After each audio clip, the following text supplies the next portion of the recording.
તમને એવું પૂછશે કે આમુખ જે છે એમાં કયા કયા શબ્દો આપેલા છે, આપણે બધાએ સ્પષ્ટતા કરી લીધી છે કે આમુખમાં કયા કયા શબ્દો આપેલા છે. આજે આપણે જોવાનું છે કે આમુખમાં જે શબ્દાવલી છે એનો અર્થ શું થાય છે. તો કેટલી શબ્દાવલી આપણે જોવાની છે. તો એના પહેલા આમુખમાં શબ્દાવલી જોતા હોય ત્યારે એટલું યાદ રાખો કે આમુખ સંબંધિત આપને આપણા આંકડાકીય માહિતી એટલી આવડવી જોઈએ. આંકડાકીય માહિતી આપણી પાસે એટલી હોવી જોઈએ. એક ત્યારબાદ 88 અને 2. હવે આ શું છે તો આપણે બધાને એ ખબર હોવું જોઈએ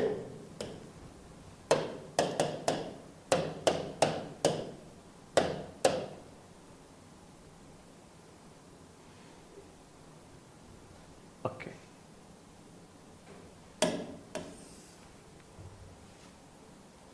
જો આજે આપણે જે ભણવાના છીએ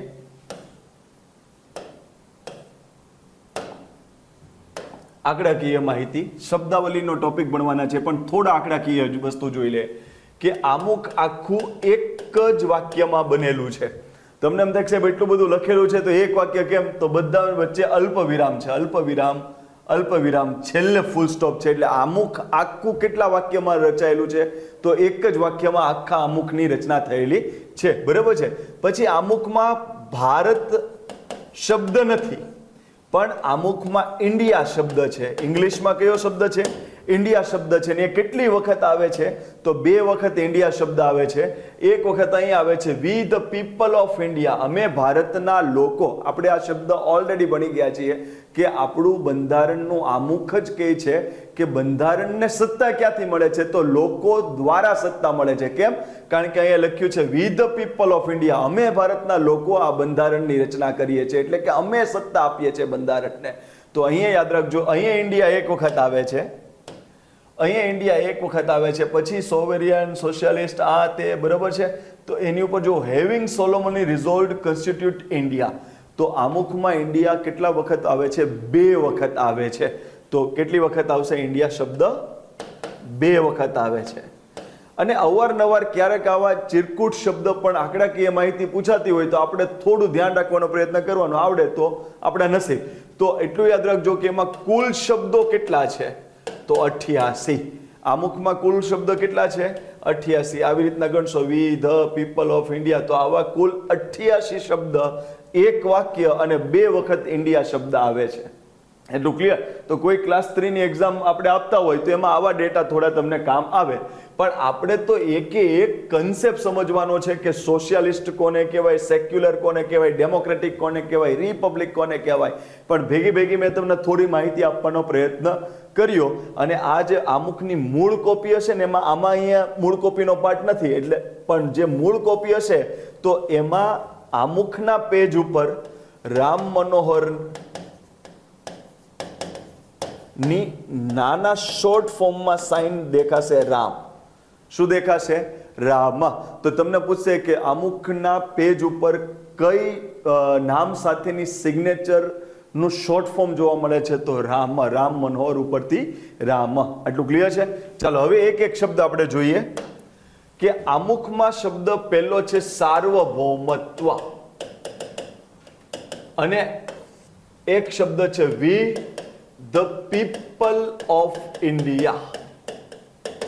આમાંથી સવાલ પૂછાય છે તો એના શું અર્થ કાઢવા એ તમને બતાવી દઉં.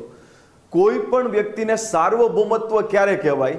જ્યારે કોઈ પણ દેશનું કારોબારી અંગ હોય કે એનું ધારાકીય અંગ હોય કે એની ન્યાયપાલિકા હોય, અથવા તો આખું કેવું હોય તો આખો દેશ, એને કોઈ પણ નિર્ણય લેવાનો છે એમાં કોઈ પણ દખલ વગર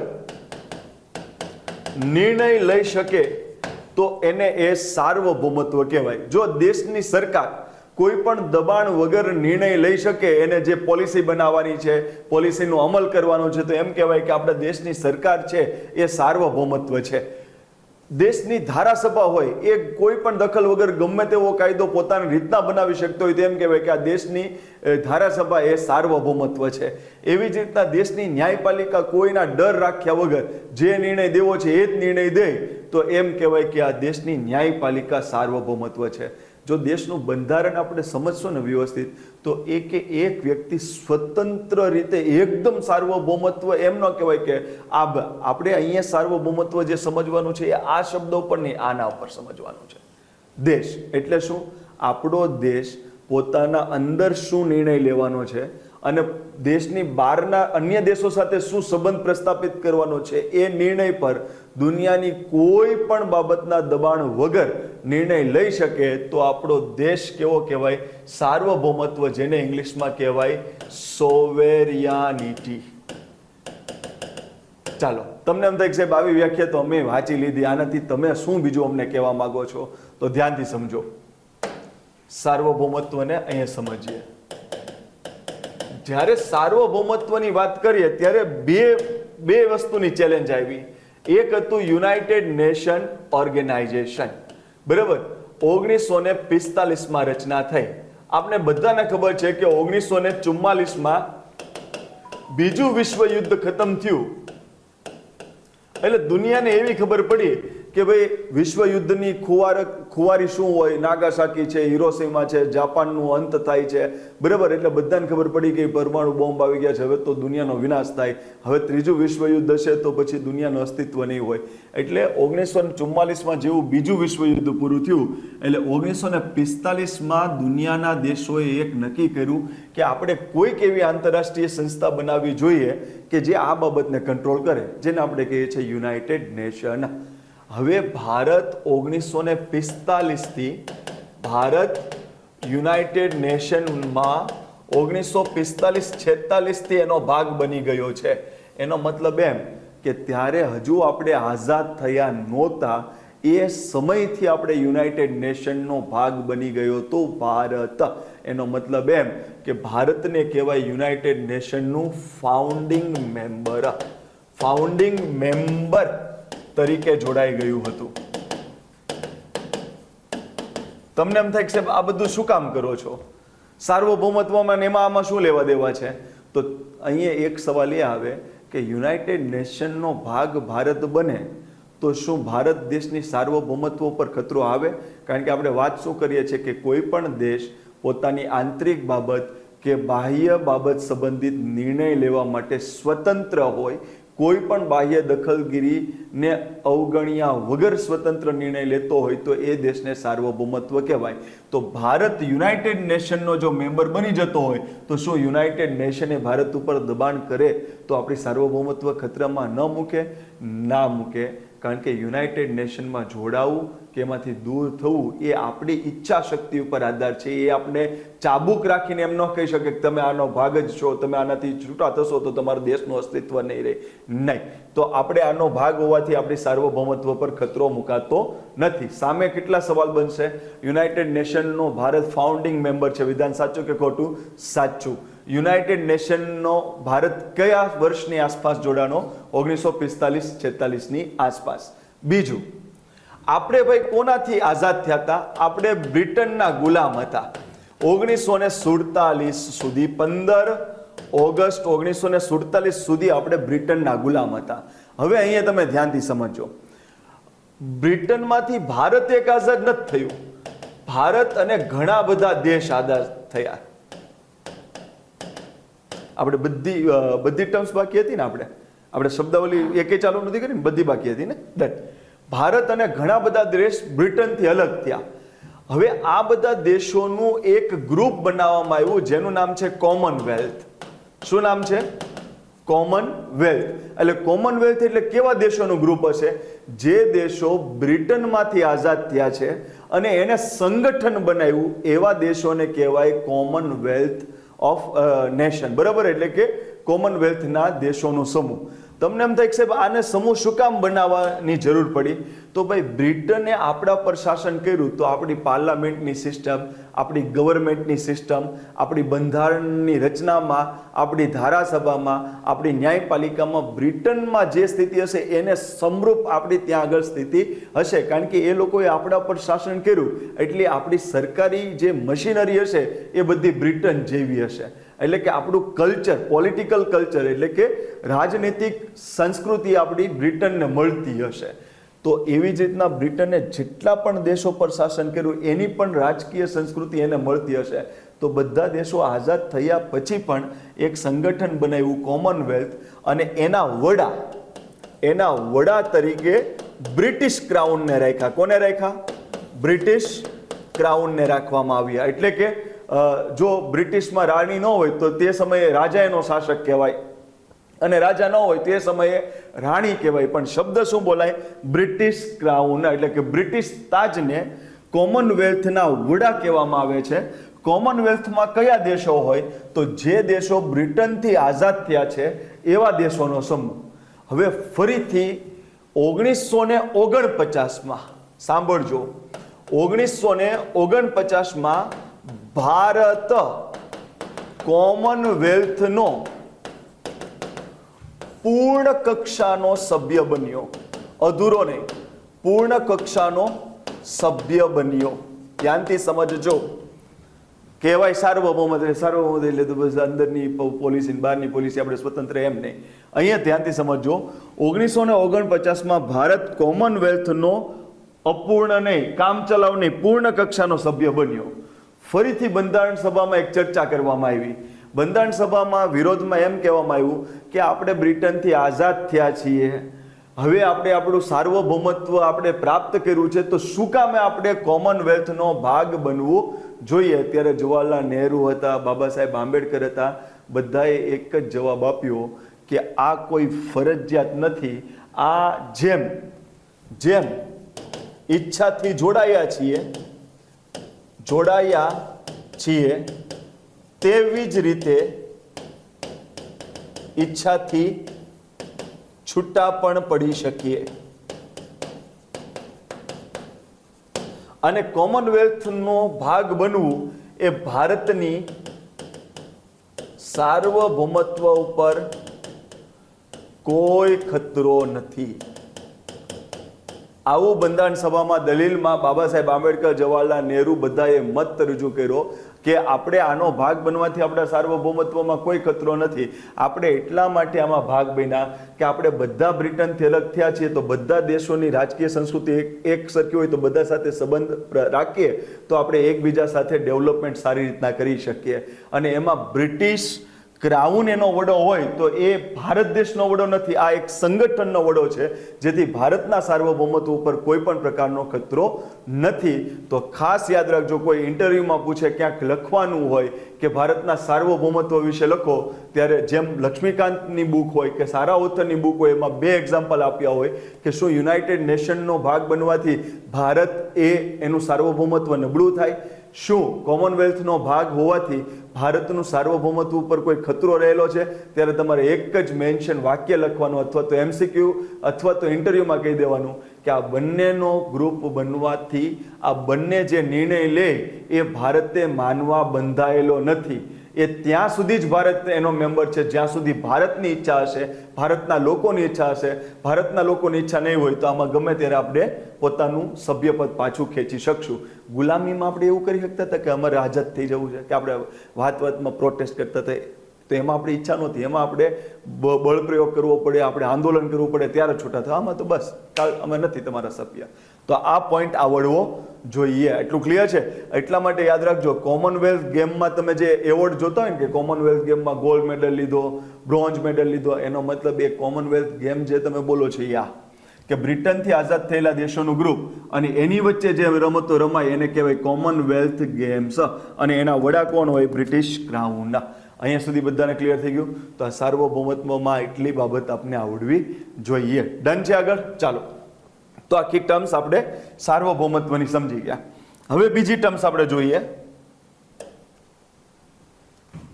ચાલો, સાર્વભૌમત્વમાં એક કેસ ગયો, હવે એક એસ આપણે લાવીએ જેનું નામ છે સોશિયાલિસ્ટ, મોસ્ટ આઈએમપી, સમાજવાદી. ચાલો, હવે આ વસ્તુમાં આપણે શું શું જોવાનું છે? આ most IMP, most IMP, interview, mains, MCQ, બધી જગ્યાએ. જો સમાજવાદીનું મિનિંગ તમે અહીંયા સમજજો. ઇકોનોમીમાં બહુ ડિટેલમાં આપણે ખ્યાલ હોવો જોઈએ, પોલિટીમાં આપણે થોડો ઘણો પણ સરસ ખ્યાલ હોવો જોઈએ. સાંભળો, મૂળ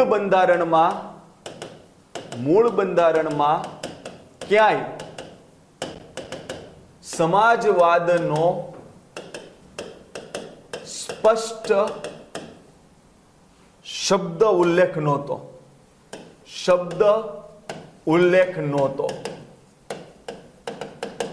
પરંતુ ઘણી જોગવાઈઓ હતી કે જે સમાજવાદનું સૂચન કરતી હોય.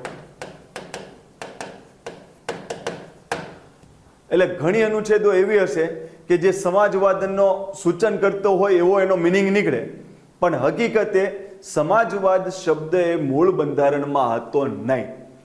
પછી જ્યારે 42મો બંધારણીય સુધારો કરવામાં આવ્યો 1976માં, ત્યારે બંધારણમાં શબ્દ ઉમેરવામાં આવ્યો સમાજવાદ. હવે તમે જ્યારે જડ વલણ રાખીને પોલિટીની એક્ઝામ પાસ કરવાનો પ્રયત્ન કરો ત્યારે તમને નુકસાન થાય. કારણ કે તમે શું વાંચ્યું છે કે સમાજવાદ શબ્દ નહોતો બંધારણમાં, અને 42મો બંધારણીય સુધારો કર્યો ત્યારે બાદ સમાજવાદ શબ્દ એડ થયો.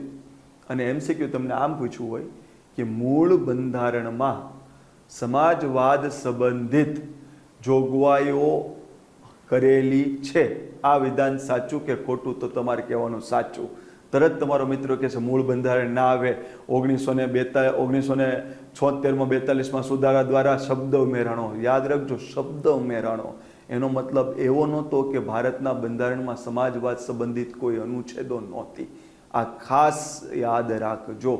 આર્ટિકલ 44 જ્યારે સમાન નાગરિકત્વ ધારો કયો છો તો એ પણ સમાજવાદને અને ઉદારવાદને પ્રમોટ કરતી લાક્ષણિકતા કહેવાય. આટલું ક્લિયર છે? હવે હું તમને જે થોડું સમજાવીશ ને પછી તમને આનો ખ્યાલ આવશે કે આમાં આપણે શું કરવાનું છે. સાંભળો, સમાજવાદનો સામાન્ય અર્થ એમ સમજો, સમાજવાદનો સામાન્ય અર્થ એમ સમજો, વ્યક્તિવાદ નથી. કોનો વાદ છે? સમાજનો વાદ. વ્યક્તિવાદ નહીં, કોનો વાદ? સમાજનો વાદ. એટલે આનો આમ પેલા હું થોડું એકદમ મારી આમ સૌ દેશી લેંગ્વેજમાં તમને સમજાવું, પછી પ્રોફેશનલ દેશી સમજમાં. એક તંત્ર હશે ને એમાં એક વ્યક્તિનો ગ્રોથ વધુ થતો હશે. એક વ્યક્તિ બહુ પૈસાવાળો, બરોબર, અને પૈસાવાળો હશે ને એ વધુ પૈસા રોકીને વધુ બિઝનેસ કરશે. એટલે શું કે ગરીબના પૈસાદાર એના બાળકને ડેવલપ થવું હોય તો ચિંતા નથી. કારણ કે શું કરશે, આનામાં ટેલેન્ટ નહીં હોય તો એના પપ્પા 1 કરોડ રૂપિયા એને રોકવા માટે આપશે, એટલે બાળક 1 કરોડના 2 કરોડ કરશે, ભલે એનામાં ટેલેન્ટ ઓછી હોય.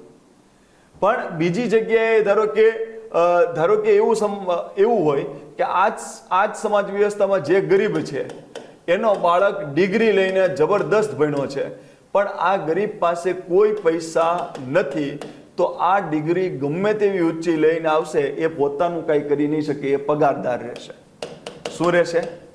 પગારદાર. પણ આની પાસે પૈસા છે એટલે એનો બાળક ઓછો ડેવલપ હશે, ઓછું ટેલેન્ટ હશે, તો એ પૈસા રોકીને વધુ પૈસા ક્રિએટ કરશે. એટલે તમે જુઓ, આવી જે લાક્ષણિકતા છે ને એ તમને ક્યાં દેખાશે? મૂડીવાદમાં દેખાશે. ક્યાં તમને દેખાશે? મૂડીવાદ. એટલે આમાં શબ્દ સમજો, મૂડીનો વાદ. પૈસો પૈસાને લાવે. શું શબ્દ? પૈસો પૈસાને લાવે. એટલે આ જે સમાજ વ્યવસ્થા છે ને એમાં કેવું છે ખબર છે કે અમુક લોકોના હાથમાં સંપત્તિનું કેન્દ્રીયકરણ જોવા મળશે. કારણ કે એમાં કોઈને એમાં એવો સમાજનો વાદ નથી કરવાનો.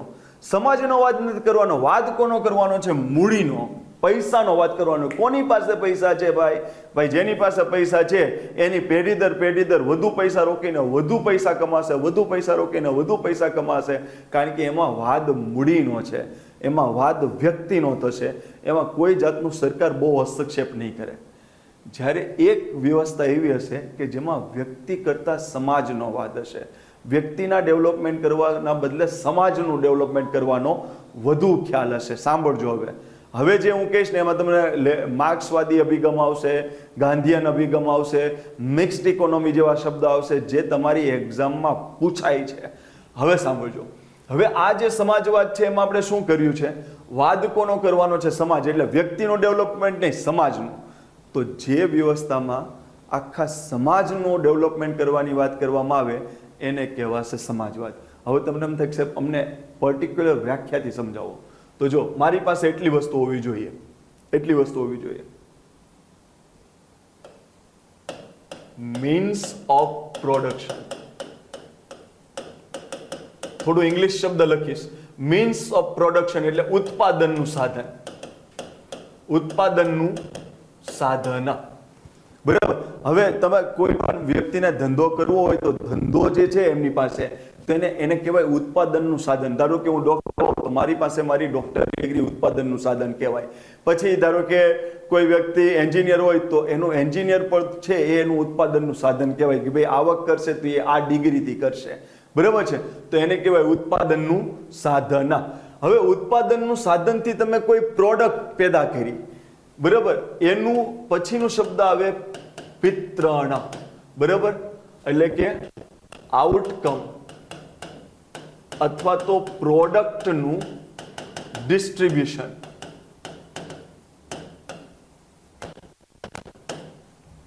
એટલે શું? ધારો કે મેં 100 રૂપિયા કમાણો, એટલે કે મેં 100 રૂપિયાનું આઉટકમ કર્યું. હવે એનું વિતરણ કેમ કરવાનું? ધારો કે મૂડીવાદ હોય તો એમ કે ભાઈ આ તારા જ પૈસા કહેવાય, આ તારા જ પૈસા કહેવાય. સરકાર હોય, સરકાર એ પૈસા લઈ લે તો એમ કહેવાય કે સરકારે જે પૈસા હતું એ પોતાની પાસે લઈને એને 5 વ્યક્તિને 20 રૂપિયા આપી દીધા 100 રૂપિયાના, તો એમ કહેવાય કે એનું વિતરણ એવી રીતના કર્યું. હજુ ન સમજાય તો તમને હમણાં ખબર પડશે. ઉત્પાદનનું સાધન, વિતરણ અને લેબર. હવે સાંભળજો, એક હું અહીંયા થોડું લખું એટલે તમને ખબર પડશે. સમાજવાદના 2 ભાગ.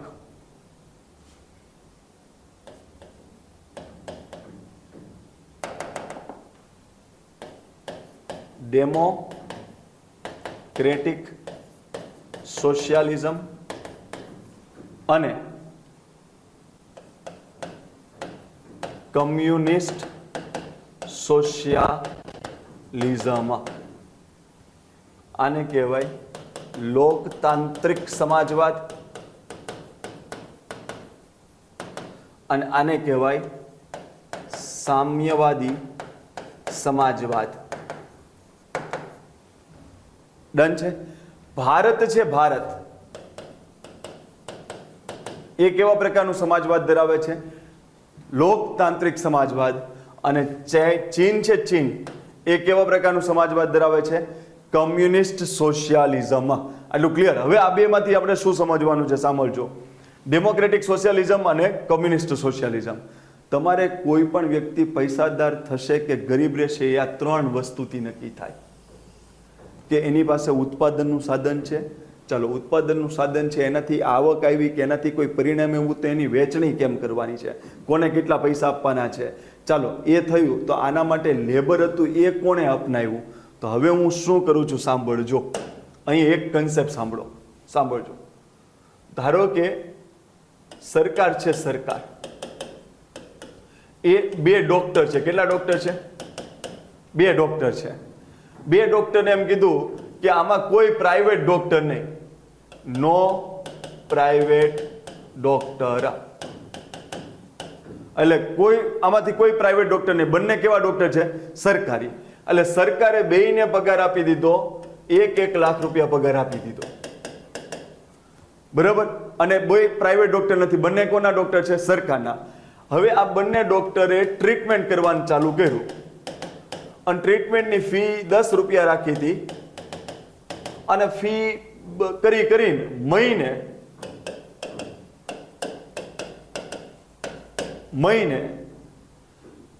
5 લાખ રૂપિયા પ્રાપ્ત થયા. હવે તમે મને જવાબ આપજો, કેટલા ડોક્ટર છે? 2 ડોક્ટર. પ્રાઇવેટ છે કે સરકારી? સરકારી. ઓકે, કેટલા રૂપિયા મહિને ચૂકવા? 2 લાખ. એટલે 1 લાખ, એટલે કેટલા લાખ થયા? 2 લાખ રૂપિયાનો ખર્ચો કરો. સામે 10 રૂપિયા ફી રાખી હતી, બધા એને બતાવવા આવ્યા ચેકઅપ કરવા માટે, તો એ બધાનું કલેક્શન કેટલાનું થયું? 5 લાખ. એટલે આવક કુલ કેટલી થઈ? 3 લાખ. 5 લાખ રૂપિયાની ફી આવી, 2 લાખ રૂપિયા સરકારે પગાર ચૂકવો, કેટલા આવ્યા? 3 લાખ. હવે આ 3 લાખ છે એ સરકાર છે, એમાં ગરીબ છે, મધ્યમ પરિવારવાળા છે અને અમીર છે એવું આ રચનામાં એટલા માટે નહીં જોવા મળે કારણ કે આ 3 લાખ રૂપિયા એ વ્યક્તિની આવક નહોતી. કોની આવક થઈ? સરકારની આવક થઈ. અને સરકાર એ 3 લાખ રૂપિયા પોતાના વ્યક્તિ વચ્ચે આવી રીતના વિતરણ કરશે. આને કહેવાય સમાજવાદ.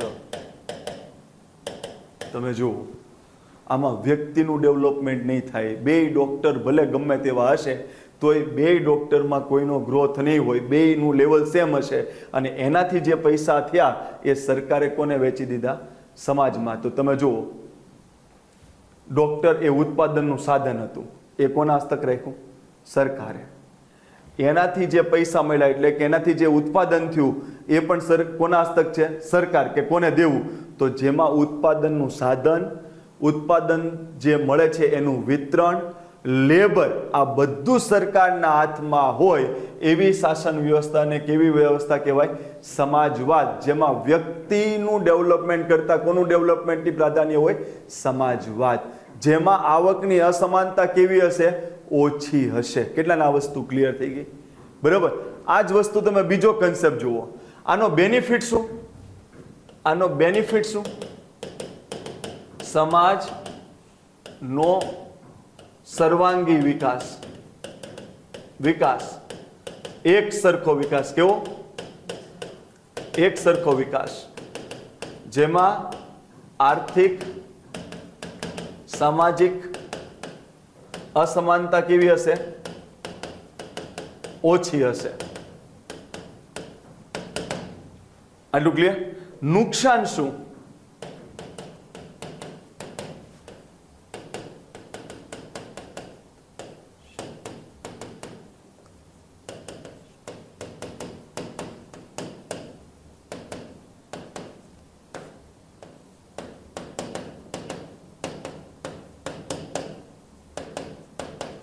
ઇનોવેશનનો અભાવ. કેમ?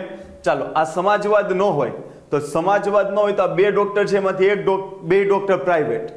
તો મને કહો, 2 ડોક્ટર કેવો પ્રયત્ન કરશે? વધુ આમાં 2 ડોક્ટરને એવું છે કે ભાઈ હું વધુ કામ કરું કે ઓછું કામ કરું, મને 1 લાખ રૂપિયા મળી જવાના છે, આપણે શું કામ બીજું ચિંતા કરવાની? પણ ધારો કે એમાં સરકાર એના હસ્તક ન રાખે ઉત્પાદનને, કે ભાઈ જેને જે કરવું હોય પોતાની રીતના ઉત્પાદનનું સાધન તમારી રીતના યુઝ કરો, તમારે જે કમાણી જેવી રીતના કરવી એની હોય, તો બંને ડોક્ટર વચ્ચે હરીફાઈ થશે. શું થશે? હરીફાઈ થશે.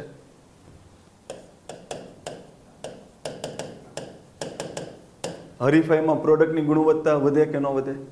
વધે. પછી 2 વ્યક્તિ હરીફાઈ કરવા જાય તો બેસ્ટમાં બેસ્ટ પરફોર્મ કરવાનો પ્રયત્ન કરશે. એના લીધે શું થશે ખબર છે? જે વ્યક્તિ હકીકતે હોશિયાર હશે એ સારી દવા લખશે, સારું સંશોધન કરશે કે આવો રોગ આવ્યો છે, આમાં હું કઈ દવા વાપરું તો વધુ બેનિફિટ થાય, રિસર્ચ કરશે, તો એને ત્યાં પેશન્ટ સારા થશે, તો એનું ડેવલપમેન્ટ જોરદાર થશે. અને એક ડોક્ટર એવું કાંઈ નથી કરતો તો એ પેંડા જેવો રહેશે. કેટલા મારો મિનિંગ સમજાય છે? તો આ વ્યવસ્થા હોય એ સમાજવાદથી થોડી અલગ છે. કેટલાને અહીંયા સુધી ક્લિયર થઈ ગયું? બધું ક્લિયર? તો હવે જો સાંભળજો, સમાજવાદ એટલે કોને કહેવાય? ઉત્પાદનનું સાધન, ઉત્પાદનનું વિતરણ અને લેબર પર સરકારનો હસ્તક્ષેપ હોય. કોનો હસ્તક્ષેપ હોય? સરકારનો હસ્તક્ષેપ હોય એવી શાસન વ્યવસ્થાને કેવી કહેવાય? સમાજવાદ. આટલું ક્લિયર છે? હવે સમાજવાદના 2 પ્રકાર છે. એક છે લોકતાંત્રિક સમાજવાદ અને એક છે સામ્યવાદી. સામ્યવાદી સમાજવાદમાં ઉપરના ત્રણેય પર સરકાર નો અબાધિત અધિકાર હોય છે. સમજાણું કે ન સમજાણું? બરાબર. ઉપરના ત્રણેય એટલે ઉત્પાદનનું સાધન, એનું વિતરણ અને લેબર, આ બધું કોના હાથમાં હોય? સરકારના હાથમાં. તો એવા સમાજવાદને કહેવાય સામ્યવાદી સમાજવાદ, અને એનું બીજું નામ છે સ્ટેટ સોશિયાલિઝમ. શું નામ છે બીજું? કારણ કે આમાં મને કહો, કોઈ પ્રાઇવેટ એકમને આગળ આવવા દીધું કે સરકાર જ બધું? ઉત્પાદન કોણ કરશે, એનું સાધન કોણ આપશે, એનું વિતરણ કેવી રીતના કરશું, બધું કોણ નક્કી કરે છે? સરકાર. એટલા માટે સરકારને એ કીધું સ્ટેટ સોશિયાલિઝમ અને કમ્યુનિસ્ટ સોશિયાલિઝમ. હવે આમાં તમે જુઓ ડેમોક્રેટિક સોશિયાલિઝમ. ડેમોક્રેટિક સોશિયાલિઝમ એટલે શું? સરકાર અને ખાનગી બંને એકમ અસ્તિત્વમાં હશે. સરકારી હોસ્પિટલ હશે અને પ્રાઇવેટ હોસ્પિટલ હશે. સરકારી હોસ્પિટલમાં ડોક્ટર હશે, એની જે આવક થશે એ પોતાની કે સરકારની? સરકારની, કારણ કે ડોક્ટરોને કોણ પગાર ચૂકવે છે? સરકાર. જ્યારે પ્રાઇવેટ હોસ્પિટલ હશે તો બરાબર શબ્દ સમજાણું? એનો મતલબ એમ કે આમાં ઉત્પાદનનું સાધન હશે. ઉત્પાદનનું સાધન એટલે કે ડોક્ટર તરીકે મારે પૈસા કમાવા છે એટલે ઉત્પાદન કરવું છે. ઉત્પાદનનું સાધન સરકારના હાથમાં હશે અને પ્રાઇવેટ લોકોના હાથમાં હશે. જે સમાજ ખર્ચ નથી કરી શકતો એના માટે સરકારે તૈયાર હશે, જે ખર્ચ કરી શકે છે એના માટે પ્રાઇવેટ લોક પણ તૈયાર હશે. તો આવા સમાજવાદને કહેવાય ડેમોક્રેટિક સોશિયાલિઝમ. એટલે એમાં સમાજવાદ પણ જોવા મળે અને મૂડીવાદનો પણ થોડો કન્સેપ્ટ જોવા મળશે. તો આવી ઇકોનોમીને કહેવાય મિક્સ્ડ ઇકોનોમી. કેવી ઇકોનોમી કહેવાય? બરોબર. આ ઇકોનોમી સ્ટેટ ઇકોનોમી જેવું છે. બધું જે કરશે કોણ કરશે? સરકાર જ કરશે. આમાં સરકાર એ કરશે અને ખાનગી એકમ એ કરશે. એટલા માટે ડેમોક્રેટિક સોશિયાલિઝમને શું કહેવાય? Mixed economy. એટલે કે જાહેર એકમ પણ હશે અને ખાનગી એકમ પણ હશે. અને કમ્યુનિસ્ટ સોશિયાલિઝમને શું કહેવાય? સ્ટેટ સોશિયાલિઝમ. અહીંયા સુધી ક્લિયર થઈ ગયું બધાને? ડન. તો હવે જો આમાંથી બે શબ્દ ન સમજી શકો કે એકમાં બધું સરકારે કરવાનું છે મોટા ભાગે, તો એને કહેવાય સ્ટેટ સોશિયાલિઝમ અને કમ્યુનિસ્ટ સોશિયાલિઝમ. એકમાં સરકાર પણ પોતાની જવાબદારીથી છૂટશે નહીં અને ખાનગી લોકોને પોતાનું પ્રોત્સાહન કરવા માટે પણ છૂટો દોર હશે. તો એને કહેવાય મિક્સ્ડ ઇકોનોમી. સરકાર અને ખાનગી એકમ બંનેનું અસ્તિત્વ, એને કહેવાય ડેમોક્રેટિક સોશિયાલિઝમ. અહીંયા સુધી બધાને ક્લિયર છે? હવે સાંભળજો. ભારતના સોશિયાલિઝમ ઉપર શું વાત કરવામાં આવી છે તો સાંભળજો. 1955માં સૌપ્રથમ અવાડી અવધિ નથી, અવાડી અધિવેશન કોંગ્રેસનું મળ્યું હતું. કોનું મળેલું હતું? તો કોંગ્રેસનું સૌપ્રથમ. ઓકે, હવે આની પહેલા તો કેટલા અધિવેશન મળ્યા છે બરોબર, પણ આ સૌપ્રથમ એટલા માટે કહેવાય છે સમાજવાદ માટે. કોના માટે? તો તમને એમસીક્યુમાં પૂછશે કે ભારતમાં સમાજવાદની રચના કરવા માટે નીચેમાંથી કોંગ્રેસનું સૌપ્રથમ અધિવેશન ક્યાં મળ્યું હતું? અવાડી અધિવેશન. કઈ વર્ષમાં? 1955માં. અને આ અવાડી ક્યાં આવ્યું છે? તામિલનાડુમાં. બધાને અવધિ કરી નાખે છે બુકોમાં, પ્રિન્ટિંગમાં અવધિ લે છે, પણ અવધિ અલગ ને અવાડી અલગ. અવાડી અધિવેશન તામિલનાડુ 1955માં કોંગ્રેસનું પ્રથમ અધિવેશન મળ્યું કે જેણે એવી ચર્ચા કરી કે ભારતમાં સમાજવાદ લાવવા માટે શું કરવું જોઈએ. અને સમાજવાદમાં એટલું યાદ રાખજો, સાંભળજો. હવે 1955માં કોણ વડાપ્રધાન હોય? જવાહરલાલ નહેરુ. કઈ પાર્ટીમાંથી આવે છે? કોંગ્રેસમાંથી આવે છે. હવે જવાહરલાલ નહેરુના દીકરી કોણ? ઇન્દિરા ગાંધી. બરાબર. એનું પણ અસ્તિત્વ ક્યાં સુધી હશે? 1984માં એમની હત્યા થાય છે. બરોબર. પછી પીવી નરસિમ્હા રાવ 1991 આસપાસ, અને એ પણ કઈ પાર્ટીમાંથી આવે છે? કોંગ્રેસમાંથી આવે છે. પીવી નરસિમ્હા રાવ પહેલાનું જે કોંગ્રેસનું શાસન હતું એ કોની તરફદારી કરે છે? સમાજવાદ. હવે હું આ બધું શું કામ લખ્યું છે? હમણાં આખી વસ્તુ તમને સમજાઈ જશે, MCQ સમજાઈ જશે, મેન્સમાં કોઈ પૂછશે તો સમજાઈ જશે, ઇન્ટરવ્યુમાં કોઈ પૂછશે તો સમજાઈ જશે. Weight and watch. કન્સેપ્ટ સમજો હશે તો કોઈની તાકાત નથી કે તમને કંઈ ભૂલવાડી શકે. સાંભળજો, આમાંથી ઇકોનોમીના સવાલ પણ હું તમને કરાવી દઈશ, ધ્યાનથી સમજો. જવાહરલાલ નહેરુના સમયમાં જ આ અધિવેશન થયું અને એને એમ લખ્યું કે આપણે એવા પગલાં ભરીએ કે ભારતમાં શેની સ્થાપના કરી શકીએ? સમાજવાદ. હવે એમના દીકરી છે ઇન્દિરા ગાંધી. ઇન્દિરા ગાંધીએ જો 1969, એટલે આને મારે લમસમ ગણવાય તો 1970 ગણી શકું. 1970, ચાલો 1969. હવે હું આને લમસમ કરું તો 1970 કહેવાય. એના 10 વર્ષ પછી એટલે બીજો કયો વર્ષ થાય? 1980. આ 2 વર્ષ યાદ રહે?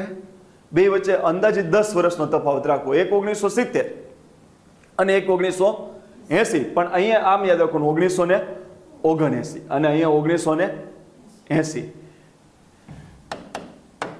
14 + 6 કરું તો કેટલા થાય?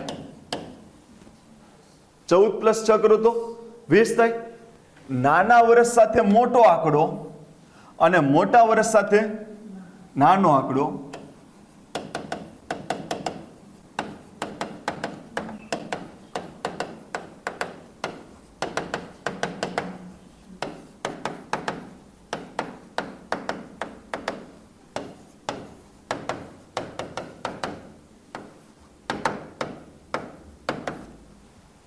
સમજ્યા? રાષ્ટ્રીયકરણ કરવાનું તો કઈ સરકારી બેંકોનું કે પ્રાઇવેટ બેંકોનું? પ્રાઇવેટ બેંકો. તો પ્રાઇવેટ બેંકમાં સરકારનો હસ્તક્ષેપ હતો કે પ્રાઇવેટ? પ્રાઇવેટ. હવે એને હું સરકારી હસ્તક લઈ લઉં તો તમને ખબર પડી ઉત્પાદનનું સાધન, ઉત્પાદનનું વિતરણ અને એમાં કામ કરતું લેબર જ્યારે ગવર્મેન્ટના અધિકાર ક્ષેત્રમાં આવે તો એ તમે કોની બાજુ જઈ રહ્યા છો? સમાજવાદ બાજુ જઈ રહ્યા છો, સરકારી અભિગમ તરફ જઈ રહ્યા છો. કેટલાને મારો મિનિંગ સમજાઈ ગયો? અહીંયા સુધી બધાને ક્લિયર છે? તો મને કહો, બેંકોનું સૌપ્રથમ રાષ્ટ્રીયકરણ કયા વર્ષે થયું હતું? 1969. કેટલી બેંકોનું કર્યું હતું? 14 ખાનગી બેંકોનું શેમાં કરી નાખ્યું? બેંકોનું રાષ્ટ્રીયકરણ કરી નાખ્યું. 1980 ત્યારે ઇન્દિરા ગાંધી હશે ત્યારે કેટલી બેંકોનું રાષ્ટ્રીયકરણ કરશે? 6 બેંકોનું. તો આ કઈ વિચારસરણી ધરાવે છે? સમાજવાદ. કારણ કે ઉત્પાદનનું સાધન, બેંકોને ઉત્પાદનનું સાધન કહેવાય કે ન કહેવાય? SBI આવક કરે છે કે નથી કરતી? બરાબર. કેટલાને ખબર છે કે RBI આવક કરે એમાંથી સરકારને ભાગ મળતો હોય? સરકાર, તમે ઇકોનોમી ભણશો ને ત્યારે એમાં આવશે કે RBI ની આવક થતી તેમાં સરકારનો હિસ્સો હોય. ક્લિયર? સરકારી બેંકો આવક કરે તો સરકારનો હિસ્સો થાય. તો મને કહો, હવે કોઈ ખાનગી બેંક છે ફલાણું કોટક બેંક, તો એની આવક થાય તો સરકારનો ભાગ કહેવાય કે પ્રાઇવેટ છે? પ્રાઇવેટ. પણ હું હમણાં એ કોટક બેંકો એનું રાષ્ટ્રીયકરણ કરી નાખું તો એ બધું કોના અધિકાર ક્ષેત્રમાં આવી ગયું? સરકારના અધિકાર ક્ષેત્રમાં આવી ગયું. આટલું બધાને ક્લિયર છે? તો અહીંયા ખાસ યાદ રાખજો કે બેંકોનું રાષ્ટ્રીયકરણ કરવું એ સમાજવાદનો ગુણ છે. તો ઇન્દિરા ગાંધી સમય પણ તમને શું દેખાશે? સમાજવાદ દેખાશે. એટલા માટે ઇન્દિરા ગાંધીની ફેમસ વ્યાખ્યા છે. ઇન્દિરા ગાંધીની ફેમસ વ્યાખ્યા છે કે ભારતનું સમાજવાદ એક અલગ પ્રકારની બ્રાન્ડ છે. એક અલગ પ્રકારની બ્રાન્ડ છે. જ્યારે જરૂર પડે ત્યારે તે કોઈ પણ એકમનું રાષ્ટ્રીયકરણ કરી નાખે છે.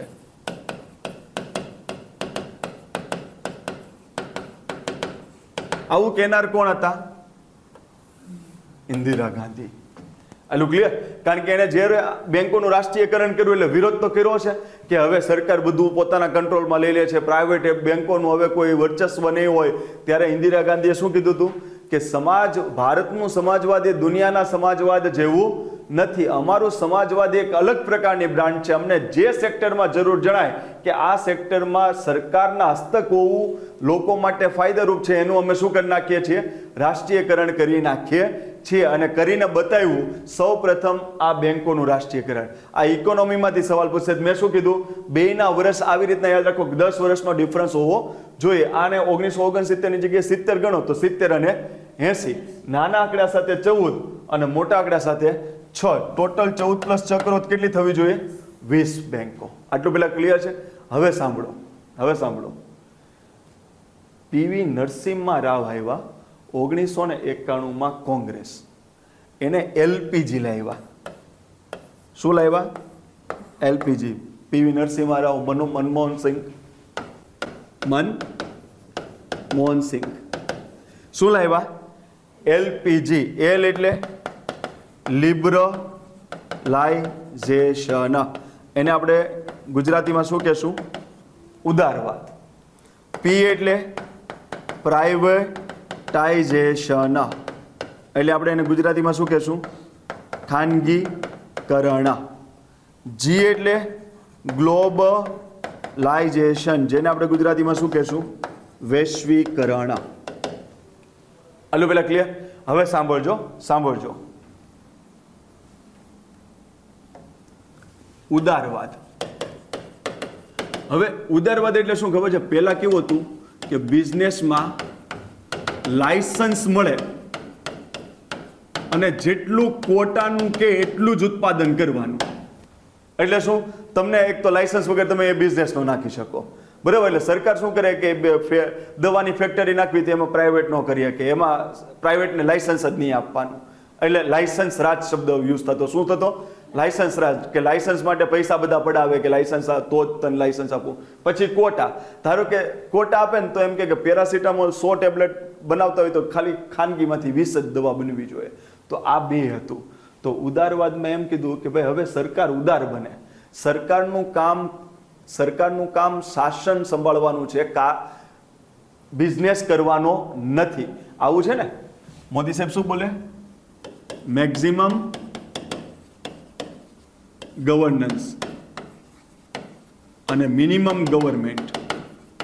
શું બોલે? ગવર્મેન્ટનો ગુણ કેવો હોવો જોઈએ? મિનિમમ. અને મેક્સિમમ શેનો હોવો જોઈએ? ગવર્નન્સ. એટલે આપણે કઈ બિઝનેસ કરવામાં આપણે ઇન્વોલ્વ ન થવાનું, આપણે શેમાં ઇન્વોલ્વ થવાનું હોય? ગવર્નન્સ. તો આ ઉદારવાદ અભિગમ એને આપે છે કે ભાઈ લાયસન્સમાં છૂટ આપો, ક્વોટા છોડી દો. એને જેટલું ઉત્પાદન કરવું હોય, માર્કેટમાં નાખવું હોય, એને જે બિઝનેસ કરવું હોય, એને લાયસન્સ નહીં. તો લાયસન્સ રાજ ખતમ કરવું, ક્વોટા ખતમ કરવું, એને કેવો ગુણ કહેવાય? ઇકોનોમીમાં ઉદારવાદ લાવવું. એટલે સરકાર નક્કી નહીં કરે કે આ લાયસન્સ આપીને એ બધાને છૂટ આપવાની, તમ કરો તમ આ સેક્ટરમાં. આટલું ક્લિયર છે? ઓકે. પછી ખાનગીકરણ. એટલે કે ધારો કે એમ કીધું હોય કે ભાઈ મિસાઇલ છે, મિસાઇલ એ સરકારે બનાવેલી કંપની જ કરી શકે. એટલે કે એને કેવી કંપની કહેવાશે? જાહેર કંપની જ કરી શકશે. એટલે કે ગવર્મેન્ટ કંપની જ કરી શકશે. પછી સરકાર એમ કે ભાઈ હવે દેશ ડેવલપ થઈ ગયો છે, હવે આપણે જરૂર નથી. એટલે 100 રૂપિયાની કંપની હોય તો સરકાર ધીમે ધીમે એમ કરે કે એક કામ કરો, આના શેર ઇસ્યુ કરો અને 50 રૂપિયાના શેર ઇસ્યુ કરો. એટલે મારીને તમારી જેવા બધા એને ખરીદવા મળે. એટલે મને આ એંગલ સરકાર હસ્તક રાખવા માંડ્યું કે ડિસઇન્વેસ્ટમેન્ટ કર્યું. એટલે સરકાર એના પાસેથી શું લેશે? પૈસા. અને ધીમે ધીમે પોતાનું મેનેજમેન્ટ ઘટાડી સામે જેટલા શેર જતા જશે એનું મેનેજમેન્ટ લાવશે. તો એને શું કહેવાય? ખાનગીકરણ. બરાબર. અને વૈશ્વિકરણ. તો મને કહો એફડીઆઈ શું કહેવાય? હું એમ કહું કે ભાઈ ભારતમાં 0% એફડીઆઈ બેંક માટે એમ બોલું કે 0% એફડીઆઈ, એનો મતલબ એમ કે ભારતમાં બેંકમાં કોઈ વિદેશી કંપનીનું રોકાણ આવવું જોઈએ નહીં. પણ હું એમ કહું કે 49%. એનો મતલબ એમ કે 100 રૂપિયાની બેંક હોય આપણી, તો એમાં 49 રૂપિયા બહારનો વ્યક્તિ આપણે ત્યાં રોકી શકે.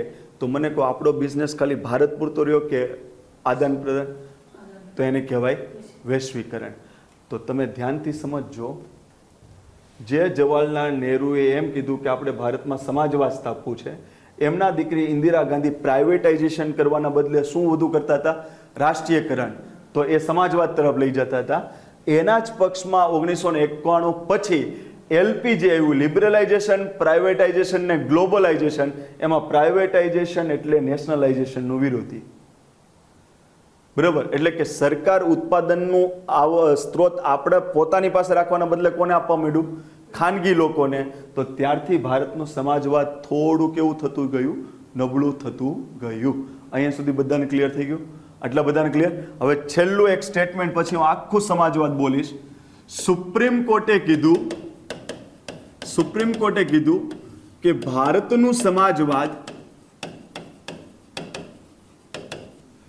માર્ક્સિઝમ અને ગાંધીઝમ નું સમન્વય વાળું છે, જેમાં ગાંધીઝમ તરફ વધુ ઝુકાવ છે. આ સ્ટેટમેન્ટ યાદ રાખવું, મેન્સમાં પણ લખવું. મેન્સમાં સમાજવાદ આવે એટલે બેના સ્ટેટમેન્ટ આવવા જોઈએ. ઇન્દિરા ગાંધીએ શું કીધું? આપણું સમાજ એ એક સમાજવાદ એક અલગ પ્રકારની બ્રાન્ડ છે, જેમાં અમે સમય પ્રમાણે નક્કી કરીએ છીએ કે કયા સેક્ટરનું રાષ્ટ્રીયકરણ કરવું. બીજું, સુપ્રીમ કોર્ટે કીધું છે કે ભારતનું સમાજવાદ એ માર્ક્સિઝમ અને ગાંધીઝમનું સમન્વય વાળું છે, જેમાં ઝુકાવ સૌથી વધુ કોના તરફ છે? ગાંધીઝમ. જો ગાંધીઝમ તરફ ઝુકાવ હોય તો એ સમાજવાદ કેવું હોય? ડેમોક્રેટિક સોશિયાલિઝમ. જે કોની સપોર્ટ કરે છે? Mixed economy. ક્લિયર? એટલે કે ખાલી સરકારને પ્રાઇવેટ લોકોનું પણ અસ્તિત્વ હોવું જોઈએ. અને જો માર્ક્સિઝમ તરફ વધુ ઝુકાવ થાય તો એ કમ્યુનિસ્ટ કોની તરફ જાય? કમ્યુનિસ્ટ સોશિયાલિઝમ, જેનું બીજું નામ છે સ્ટેટ સોશિયાલિઝમ. એટલે કોઈ પ્રાઇવેટ ડોક્ટર નહીં, બરાબર? ડોક્ટર બન્યો, એન્જિનિયર બન્યો, સરકારે એને પગાર ચૂકવી દેવાનો. પગાર ચૂકવી દઈને બધી આવક થઈ એ સરકારની, એની વેચણી કેમ કરવી એ સરકારે નક્કી કરવાનું. ખાલી ડોક્ટરને શું આપી દેવાનો? પગાર આપી દેવાનો. તમને એમ થાય તો એમાં ડિફરન્સ શું?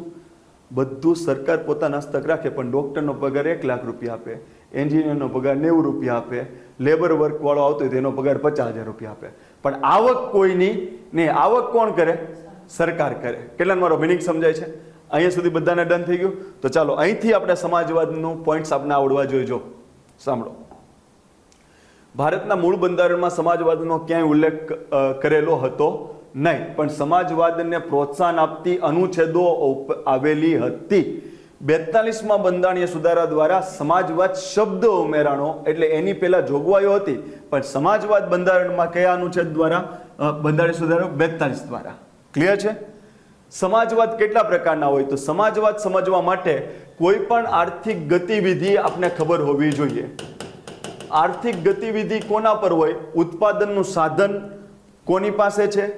ઉત્પાદનના સાધનથી જે આવક થઈ એનું વિતરણ, આવક અથવા સંપત્તિનું વિતરણ કેવી રીતના કરવામાં આવે છે, અને એ પ્રક્રિયામાં લેબર કોણ હતું? આ 3 વસ્તુ પર આધાર રાખે આર્થિક ગતિવિધિનો. જો આ ત્રણેય વસ્તુ સરકારના હસ્તક હોય તો એવા સમાજવાદને કહેવાય કમ્યુનિસ્ટ સોશિયાલિઝમ, જેમાં બધું જ સ્ટેટ કરતું હોય, એટલા માટે એને સ્ટેટ સોશિયાલિઝમ પણ કહેવામાં આવે છે. પણ આર્થિક ગતિવિધિ માટે જરૂરી ઉત્પાદનનું સાધન, એટલે કે હું ડોક્ટર દ્વારા કમાણી કરું છું તો મારું ઉત્પાદનનું સાધન ડોક્ટર છે. તો આ જે સોશિયાલિઝમ હોય એમાં પ્રાઇવેટ હોસ્પિટલનો ડોક્ટર હોય અને સરકારી હોસ્પિટલનો ડોક્ટર હોય, એટલે ઉત્પાદનનું સાધન સરકાર હસ્તક પણ છે અને ખાનગી એકમ હસ્તક પણ છે. એટલા માટે એને કહેવાય મિક્સ્ડ ઇકોનોમી અથવા તો ડેમોક્રેટિક સોશિયાલિઝમ. તો ભારતનું સોશિયાલિઝમ આ પ્રકારનું છે. પછી કેટલા પ્રયત્ન થયા?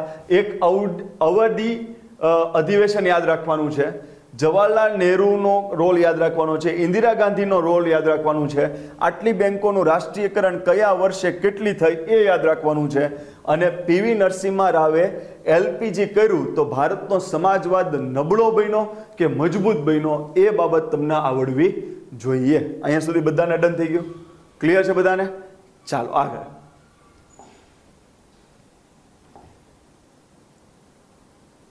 ચાલો, સમાજવાદ પછી શું આવે?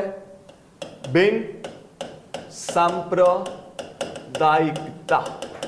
જેને ઇંગ્લિશમાં શું કહેવાય? સેક્યુલર. અહીંયા સુધી ક્લિયર છે? હવે જો બિન સાંપ્રદાયિકતાને આપણે ઇંગ્લિશમાં શું કહીએ છીએ? સેક્યુલર. ભારતમાં મૂળ બંધારણ, ભારતમાં બિન સાંપ્રદાયિકતા નું સૂચન કરતી અનુચ્છેદો 25, 26, 27, 28, 29, 30 અને 44. બરાબર. હવે હું તમને મૂળભૂત અધિકાર ભણાવીશ ને ત્યારે હું આની સ્પષ્ટતા કરીશ. ખાલી અત્યારમાં હું થોડું શોર્ટ એન્ડ સ્વીટ તમને કહી દઉં છું. એમ તમને સવાલ પૂછાય કે ભારત એ બિન સાંપ્રદાયિક દેશ છે, એ સંબંધિત બંધારણીય જોગવાઈઓનો ઉલ્લેખ કરો તો એટલી અનુચ્છેદો દેખાવી જોઈએ: 25, 26, 27, 28, 29, 30 અને 44. આટલી અનુચ્છેદો. જો કેવી રીતના, સાંભળો.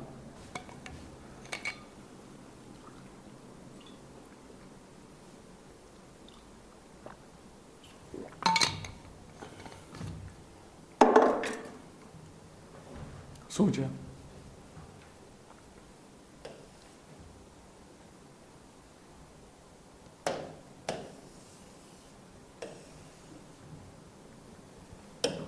ચાલો, 25, 26, 27 ને 28. ધર્મ હોય, ધર્મ.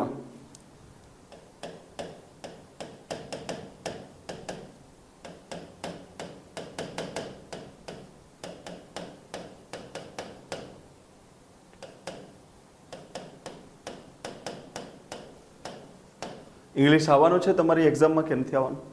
આવવાનું છે ને, એટલે તો ખબર છે ને. તો અહીંયા આપણે ઇંગ્લિશના શબ્દ કોન્સાયન્સને ઇંગ્લિશમાં કહેવાય, ગુજરાતીમાં કહેવાય અંતઃકરણ. બરાબર. પ્રોફેસને ઇંગ્લિશમાં કહેવાય એકરાર કરવો અથવા જણાવવું. પ્રેક્ટિસને ઇંગ્લિશમાં કહેવાય પૂજા, પાઠ, કર્મકાંડ, યજ્ઞ. પ્રોપોગેટ એટલે પ્રચાર. આપણે ડિટેલમાં જોશું, ખાલી અત્યારમાં કહું. અનુચ્છેદ 25 એવી સ્વતંત્રતા આપે છે તમે કોઈ પણ ધર્મ પ્રત્યે અંતઃકરણ ધરાવી શકો. એમાં તમને શ્રદ્ધા હોય તો લોકોને કોઈ પણ ડર રાખ્યા વગર જણાવી શકો કે મને આ ધર્મમાં શ્રદ્ધા છે, એટલે કે પ્રોફેસ એટલે જણાવવું. પ્રેક્ટિસ કરી શકો એટલે કે તમે જે ધર્મમાં માનો છો એની પૂજા પાઠ કરી શકો, એના કર્મકાંડ કરી શકો, એના યજ્ઞ વિધિ કરી શકો કોઈ રોકટોક વગર. અને તમને જે ધર્મ ગમે છે એનો તમે પ્રચાર પણ કરી શકો, પ્રોપોગેટ. મને કહો, આમાં એવું લખ્યું છે કે આ ધર્મ માટે કે બધા ધર્મ માટે? બધા ધર્મ. તમારે જે ધર્મમાં અંતઃકરણ રાખવું હોય, કોન્સાયન્સ, તમારે જે ધર્મનું બધાને એમ કહેવું હોય કે હું આનું પાલન કરું છું એટલે પ્રોફેસ. તમારે એનો યજ્ઞ કાંડ કરવું હોય તો પ્રેક્ટિસ કરવી એની, અને એનું તમારે પ્રચાર કરવું છે તો પ્રોપોગેટ. તો આ તો મૂળ બંધારણમાં આનો ઉલ્લેખ હતો જ ભાઈ. આ બિન સાંપ્રદાયિકતા લાક્ષણિકતા છે, કોઈ ધર્મની નહીં, બધાને સ્વતંત્રતા, તમારે જેને માનવું હોય એને. પછી 26 શેના માટે છે? ધાર્મિક બાબતોનો વહીવટ કરવો. મને કહો, પેલા ધર્મ પાળવો પડે કે વહીવટ ચાલુ કરી દેવાનો? પેલા શું કરવું પડે? ધર્મ પાળવો પડે. તો 25, 26 કેવી રીતના યાદ રાખવાની? 25 એટલે ધર્મ પેલા પાળ, પછી એનો વહીવટ કર. બરાબર. તો 25 શું હશે કે મને જે ધર્મમાં અંતઃકરણ છે એની હું પૂજા પાઠ કરું છું, એનો હું એકરાર કરું છું ને એનો હું પ્રચાર કરું છું, મને આમાં સ્વતંત્રતા છે. 26માં શું કીધું? હું જે ધર્મ પાળું છું એની બાબતમાં વહીવટ કરવાનો મને અધિકાર છે. ડન છે બધાને? થયું? હવે 27 ને 28 શું હશે? આપણે મૂળભૂત અધિકારમાં પછી આને સ્પષ્ટતાથી ભણવાના છીએ. 27 ને 28માં શું યાદ રાખવાનું? મને પેલા એટલું કહો કે શિક્ષણની સંસ્થા સરકારે સ્થાપી હોય તો સ્થાપ્યા પછી ટેક્સ લઈને પૈસા ભેગા કરે કે પેલા ટેક્સ લઈને પૈસા ભેગા કરે ને પછી શિક્ષણની સંસ્થા સ્થાપે? સરકાર શું કરે? સરકાર પેલા પૈસા લે પછી વાપરે કે પેલા વાપરી નાખે પછી પૈસા લે? બજેટમાં શું કહેવા માંગે છે? બજેટમાં પેલા તમને ખબર હોવી જોઈએ કે પૈસો ક્યાંથી આવવાનો છે, બરાબર. પેલા ભેગું કરવું પડે અને પછી તમારે એને વાપરવાના છે. ઘટે એમ હોય તો પેલાથી ઉછીના નાના લઈ પણ લે. કેટલા મારો મિનિંગ સમજાય છે? તો એટલું યાદ રાખવાનું. જો આમાં પેલા એમ યાદ રાખવાનું, ટેક્સ લઈ લેવાનો. શું લઈ લેવાનો? અને પછી એમ આમાં લખવાનું કે શૈક્ષણિક સંસ્થા. શું યાદ રાખવાનું? ટેક્સ લીધો અને પછી શું કીધું?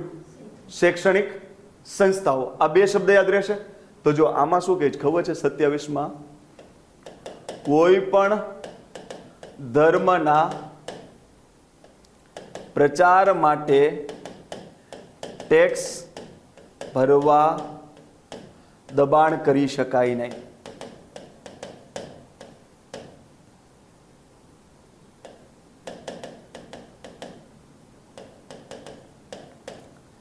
મિનિંગ મારો સમજાણો? સરકારે ધારો કે 5 રૂપિયાનો ટેક્સ નાખ્યો અને એનાથી સરકારને 500 કરોડ આવ્યા. કેટલા આવ્યા? 500 કરોડ. તો સરકાર એને કોઈ ચોક્કસ ધર્મના પ્રચાર માટે વાપરી શકે નહીં, કારણ કે આપણો દેશ કેવો છે? બિન સાંપ્રદાયિક દેશ. એટલે કોઈ પણ વ્યક્તિ પર એવો ટેક્સ ન નાખી શકાય કે અમારે આ ધર્મનો પ્રચાર કરવો છે, આ ધર્મનો વિકાસ કરવો છે, એટલે તમે એટલા રૂપિયા ધર્મના નામે આપો. એવું સરકાર ટેક્સ નાખીને લઈ શકે નહીં. એટલે 27મી આર્ટિકલ શું કહે છે? કે મને કોઈ ચોક્કસ ધર્મના વિકાસ માટે ટેક્સ આપવા માટે ફરજ પાડી શકશે નહીં. કેટલાને મારો મિનિંગ સમજાય છે? આટલું ક્લિયર? હવે જ્યારે હું મૂળભૂત અધિકાર ભણાવીશ ને ત્યારે હું એમ સમજાવીશ કે ફી લઈ શકે, ટેક્સ લઈ શકે નહીં. ફી એટલે ધારો કે સોમનાથ મંદિર હોય તો એમાં ફી રાખશે કે ભાઈ આટલી ફી. તો એ ફી એટલા માટે છે કે મંદિરમાં તમે આવો છો તો ત્યાં ચોખ્ખાઈ મેન્ટેન કરવાની છે, ત્યાં જે સ્ટાફ કામ કરતો હશે, જ્યાં પાર્કિંગ કરતું હશે, જ્યાંની સુરક્ષા વ્યવસ્થા છે, એના માટે ફી લઈ શકાય. પણ ટેક્સ સરકાર નાખી શકે નહીં, નહીં ને નહીં જ. કેટલાને મારો મિનિંગ સમજાય છે? હું આગળ તમને આ બધી જ વસ્તુ ડિટેલમાં સમજાવીશ કે ટેક્સ કોને કહેવાય, ફી કોને કહેવાય, મૂળભૂત અધિકાર આવશે ત્યારે. ડન છે? 28મું, જે શૈક્ષણિક સંસ્થાને સરકાર ફંડ આપતી હોય, માન્યતા આપતી હોય, એમાં ધાર્મિક ઉપદેશ આપી શકાય નહીં.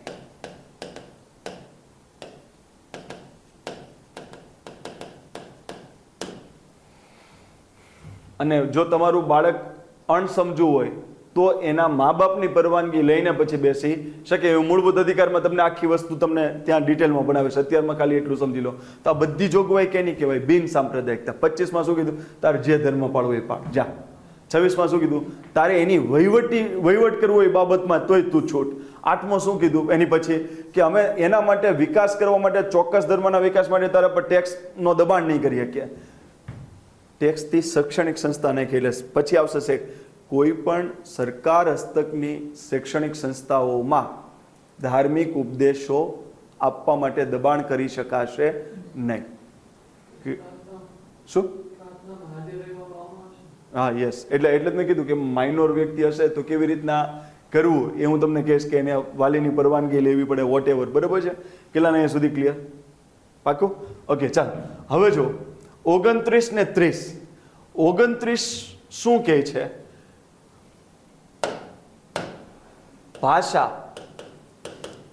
ભાષાની લિપિ અથવા લખાણ અને સંસ્કૃતિ. ઇંગ્લિશમાં કેવું હોય તો લેંગ્વેજ, લિપિ અથવા તો લખાણ અથવા તો ગ્રંથ એટલે કે સ્ક્રિપ્ટ, અને સંસ્કૃતિ એટલે કલ્ચર. આનું સંરક્ષણ કરવાનું દરેક વ્યક્તિને અધિકાર છે.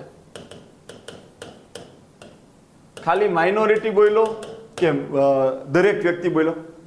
એટલે એમાં લઘુમતી આવી ગઈ અને બહુમતી આવી ગઈ. ધારો કે હું બહુમતીમાં છું, કોઈ લઘુમતીમાં છે, બરાબર? લઘુમતીમાં કોણ કોણ આવે? જૈન આવે, ખ્રિસ્તી આવે, મુસ્લિમ આવે, પારસી આવે, બરાબર? તે લઘુમતી છે. હિન્દુ મેજોરિટીમાં. તો હિન્દુ, મુસ્લિમ કે પારસી બધાને પોતાની ભાષા, એની લિપિ, એના લખાણ અને એની સંસ્કૃતિનું સંરક્ષણ કરવાનો અધિકાર છે. તો મને અહીંયા કોઈ ચોક્કસ ધર્મની વાત કરી કે આ જ ધર્મ આમ કરી શકે? બરાબર? અહીં જો આમાં બેમાં ડિફરન્સ છે. આમાં દરેક વ્યક્તિ આવશે. એટલે લઘુમતી પણ આવી ગયું અને બહુમતી પણ આવી ગયું. આમાં શું આવશે? આમાં લઘુમતી તેની ઈચ્છા મુજબના સંસ્થાઓ સ્થાપી શકશે. શૈક્ષણિક સંસ્થાઓ. બરાબર. લઘુમતી, શું શબ્દ બોલ્યો ત્યાં આગળ? લઘુમતી. એટલે અહીંયા દરેક વ્યક્તિ માટે નથી. કોના માટે છે? લઘુમતી. પણ અહીંયા બે પ્રકારની લઘુમતી આવે, ભાષાકીય લઘુમતી અને ધાર્મિક લઘુમતી, બંને. બરાબર. ધારો કે ગુજરાત છે, ગુજરાત, એમાં મરાઠી બોલનાર 50 પરિવાર હોય તો એ ભલે હિન્દુ છે પણ કઈ ભાષા બોલે છે? મરાઠી. તો બાકીના ગુજરાતમાં હિન્દુ હશે પણ ગુજરાતી ભાષા બોલે છે, તો એ હિન્દુ હોવા છતાં પણ માઇનોરિટી સ્ટેટના બન્યા, સ્ટેટની માઇનોરિટી બન્યા. કોના આધાર ઉપર? ભાષાકીય લઘુમતી. અને ધારો કે હિન્દુ અને મુસ્લિમ, તો એમાં માઇનોરિટી હોય તો એને કહેવાય ધાર્મિક લઘુમતી. આના માટે બબાલ થઈ હતી. આના માટે શું બબાલ થઈ હતી? કોર્ટમાં હજુ પણ બબાલ ચાલે છે. એક કોર્ટનો ચુકાદો બદલી નાખે, બીજો કોર્ટ એનો ચુકાદો બદલી નાખે. ધાર્મિક લઘુમતી છે એ રાજ્ય આધારિત નથી, એ દેશ આધારિત છે. કેના આધારિત છે? દેશ આધારિત. એટલે ધારો કે જમ્મુ કાશ્મીરમાં હિન્દુ ઓછા હોય તો આપણે શું કહીએ કે ભાઈ ત્યાં તો હિન્દુ ભલે માઇનોરિટીમાં છે, પણ અમુક કોર્ટ એમ કે હા બરોબર છે, એ ધ્યાનમાં લેવું જોઈએ. અમુક કોર્ટ એમ કે છે ના, ધર્મ બાબતની માઇનોરિટી કે મેજોરિટી નક્કી કરવાના આખા દેશમાં એની વસ્તી કેટલી છે. કેટલાનો મારો મિનિંગ સમજાય છે? જ્યારે ધાર્મિક નહીં પણ ભાષાકીય લઘુમતીમાં કોર્ટનો કોઈ વિવાદ નથી. બધી કોર્ટ એમ કહે છે કે ભાષાકીય લઘુમતી કોના પર આધાર રાખશે? રાજ્ય. બાકી મરાઠી લઘુમતી હોય, મહારાષ્ટ્રમાં કેટલા લોકો હશે, પણ રાજ્યમાં મરાઠી શું થઈ જશે? ભાષાકીય લઘુમતી. કેટલાનો મારો મિનિંગ સમજાય છે? તો ભાષાકીય લઘુમતી અને ધાર્મિક બંને લઘુમતી પોતાની ઈચ્છા મુજબની શૈક્ષણિક સંસ્થાઓ સ્થાપી શકશે. કેટલાને આ વસ્તુ ક્લિયર થઈ ગઈ? તો આમાંય કોઈ એવું કીધું કે આ ધર્મ પેલો ધર્મ, અને ઉલટાનું તો આમાં હિન્દુ કરતા લઘુમતી લોકોને 30ની આર્ટિકલ વધુ સંરક્ષણ આપે છે. કેટલાને મારો મિનિંગ સમજાયો? એટલે આ કેવું છે ખબર છે? ધારો કે હિન્દુની કોઈ શૈક્ષણિક સંસ્થા છે અને મુસ્લિમની કોઈ શૈક્ષણિક સંસ્થા છે અને કોઈ ડેવલપમેન્ટનો પ્રોજેક્ટ કાઢવો છે, તો સંપત્તિ એ મૂળભૂત અધિકાર હવે રહ્યો નથી. છતાંય માઇનોરિટીના કેસમાં એની જે સંપત્તિનો મૂળભૂત અધિકાર જેવી જ ગુણ એની પાસે રહેલા છે.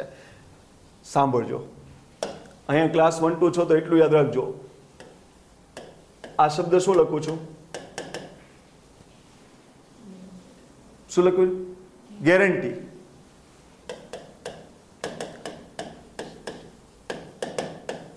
આ શું લખ્યું? કમ્પન્સેશન.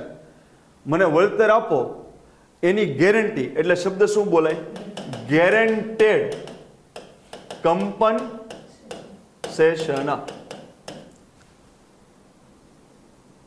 હિન્દુની શૈક્ષણિક સંસ્થા હશે, ત્યાંથી કોઈ ડેવલપમેન્ટનો પ્રોજેક્ટ કાઢવાનો હશે અને જગ્યા કપાતી હશે ને કોર્ટમાં જશે, તો એમ કહેશે, કોર્ટ એમ કહેશે કે ભાઈ આ મૂળભૂત અધિકાર નથી. એટલે આના માટે સરકાર જે સંપાદનની પ્રક્રિયા કરે ડેવલપમેન્ટ માટે, તો એમાં બહુ કાંઈ નહીં, તમને વળતર આપવું પડશે પણ સરકારને છૂટછાટ એમાં રહેશે. તો હિન્દુની સંપત્તિ માટે એમ બોલાશે કમ્પન્સેશન છે પણ ગેરંટેડ કમ્પન્સેશન નહીં. કેટલા મારો મિનિંગ સમજાય છે? એ જ વસ્તુ લઘુમતીની શૈક્ષણિક સંસ્થા હશે ને ત્યાંથી ડેવલપમેન્ટનો પ્રોજેક્ટ નીકળતો હશે અને જમીનમાં કપાત થશે ને કોર્ટમાં જશે, તો સરકાર સામે હશે ને અહીંયા લઘુમતી શૈક્ષણિક સંસ્થા હશે. એટલે લઘુમતી શૈક્ષણિક સંસ્થા એમ કહેશે કે સાહેબ સંપત્તિ મૂળભૂત અધિકાર નથી, વાત બરોબર છે, પણ એમ આર્ટિકલ 30 જે છે, બરોબર, તમે આર્ટિકલ 31 રદ કર્યો છે. કયો રદ કર્યો છે? 31 મૂળભૂત સંપત્તિનો અધિકાર. પણ 30 જે છે એમાં લખ્યું છે લઘુમતી શૈક્ષણિક સંસ્થાઓનો અધિકાર. એટલે અમારો ભલે સંપત્તિનો અધિકાર મૂળભૂતમાંથી કાઢી નાખો, છતાંય આર્ટિકલ 30 જે છે એ મૂળભૂત અધિકારમાં છે અને અમને લઘુમતીને શૈક્ષણિક સંસ્થાઓનો અધિકાર આપે છે. તો સાહેબ આમાં તો તરત જ સુપ્રીમ કોર્ટ કે હાઈકોર્ટ એમ કહેશે કે હા સરકાર સંપાદન કરી શકશે, પણ એનું કમ્પન્સેશન કેવું હશે? ગેરંટેડ હશે. એટલે જ્યાં સુધી પેલો નહીં માને, સરકારને ફીણ નહીં આવી દે, ત્યાં સુધી એને કમ્પન્સેશન માટે બાર્ગેનિંગ કરી શકશે અને પેલા લોકો બાર્ગેનિંગ કરી શકશે નહીં. કેટલાને મારો મિનિંગ સમજાય છે? આટલું ક્લિયર? તો ખાસ ઇન્ટરવ્યુમાં તમને એમ પૂછશે કે સંપત્તિ છે, સંપત્તિ એનો મૂળભૂત અધિકાર સરકારે ખેંચી લીધો, તો એવી કોઈ બંધારણમાં મૂળભૂત અધિકારમાં હજુ જોગવાઈ છે કે એમાં સંપત્તિમાં હજુ કોઈ પાસે અધિકાર? જેમ કે ખેડૂત હોય, એની જમીન ખેતી લાયક છે, કેવી છે, અને સરકાર એને આચકવાનો પ્રયત્ન કરે તો એને કમ્પન્સેશન આવું આપવું પડે. કેવું આપવું પડે? ગેરંટેડ. કારણ કે જમીન કઈ હતી? ખેતી લાયક. ક્લિયર? પછી સરકારે એમ કીધું કે એક વ્યક્તિ પાસે મિનિમમ 20 વીઘા જમીન હોવી જોઈએ અને મારી પાસે 15 વીઘા જમીન છે. કેટલા વીઘા? તો મને કહો, સરકારે જે નક્કી કરી એ મર્યાદાની જમીન મારી પાસે છે કે નથી? કે એનાથી વધુ છે? એનાથી ઓછી છે. એટલે કે હું અપર લિમિટમાં નથી, ઓછી. તો એવા સંજોગોમાં મારી પાસેથી સરકારે સંપત્તિ આચકવી હોય તો શું આપવું પડે? Guaranteed compensation. એટલે બંધારણમાં મૂળભૂત અધિકારમાંથી સંપત્તિ કાઢી નાખી છે, છતાંય 3 જગ્યાએ ગેરંટેડ કમ્પન્સેશન લાગે છે. ખેડૂતની ખેતી લાયક જમીનનું સંપાદન કરવું હોય, ખેડૂત પાસે મર્યાદામાં નક્કી કરેલી જમીનથી વધુ જમીન નથી, બરોબર? એટલે મર્યાદાથી વધુ જમીન હોય તો એ માથાભારે જ ખેડૂત હોય, બરોબર? એની પાસેથી સરકાર લઈ લે તો એને કોઈ આજીવનમાં ફરક પડશે નહીં. અને ત્રીજી વસ્તુ, લઘુમતીની શૈક્ષણિક સંસ્થાઓ વાળી સંપત્તિ. કેટલાને એટલું ક્લિયર કટ થઈ ગયું? ક્લિયર છે? તો આમાં મને કોઈ દેશ સાંપ્રદાયિકની વાત કરે છે કે બિન સાંપ્રદાયિકતા? બિન સાંપ્રદાયિકતા. એટલે કે બહુમતી કરતાંય લઘુમતીને અમે વધુ સાચવીએ છીએ. આટલું ક્લિયર છે બધાને? ડન છે? એટલે એમાં કોણ આવી જાય? ભાષાકીય લઘુમતી પણ આવી જાય અને ધાર્મિક લઘુમતી પણ આવી જાય. અને 44 નો અર્થ છે સમાન નાગરિકત્વ ધારો. આમાં એમ કહે છે કે તમારે બધાએ આ ધર્મ પ્રમાણે ચાલવાનું, કે બધાને સમાન, બધાને સમાન, બરાબર?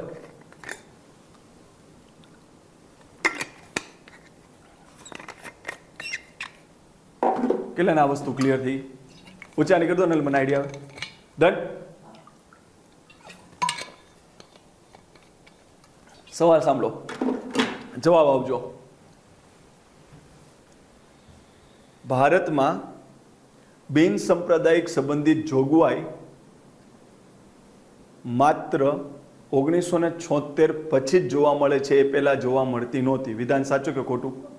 ખોટું. આ જોગવાઈઓ તો હતી જ, પણ ક્યાંય શબ્દ નહોતો લખ્યો કે સેક્યુલર, બિન સાંપ્રદાયિક, એવો શબ્દ નહોતો લખ્યો. બાકી આ બધી જોગવાઈ શેની છે? બિન સાંપ્રદાયિકતાની જોગવાઈ છે, પણ શબ્દ નહોતો. અને શબ્દ સૌપ્રથમ 42મો બંધારણીય સુધારો 1976માં શબ્દ ઉમેરવામાં આવ્યો, બિન સાંપ્રદાયિકતા.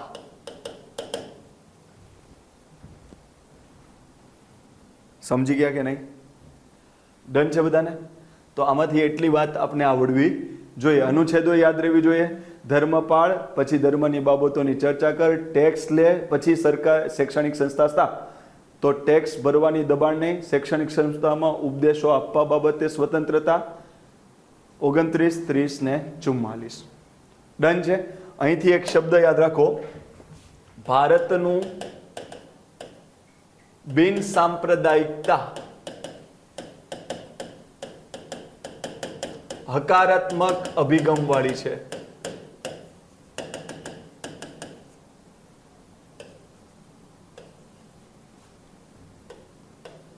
અન્ય વિકસિત દેશો યુરોપની બિન સાંપ્રદાયિકતા નકારાત્મક અભિગમ વાળી છે.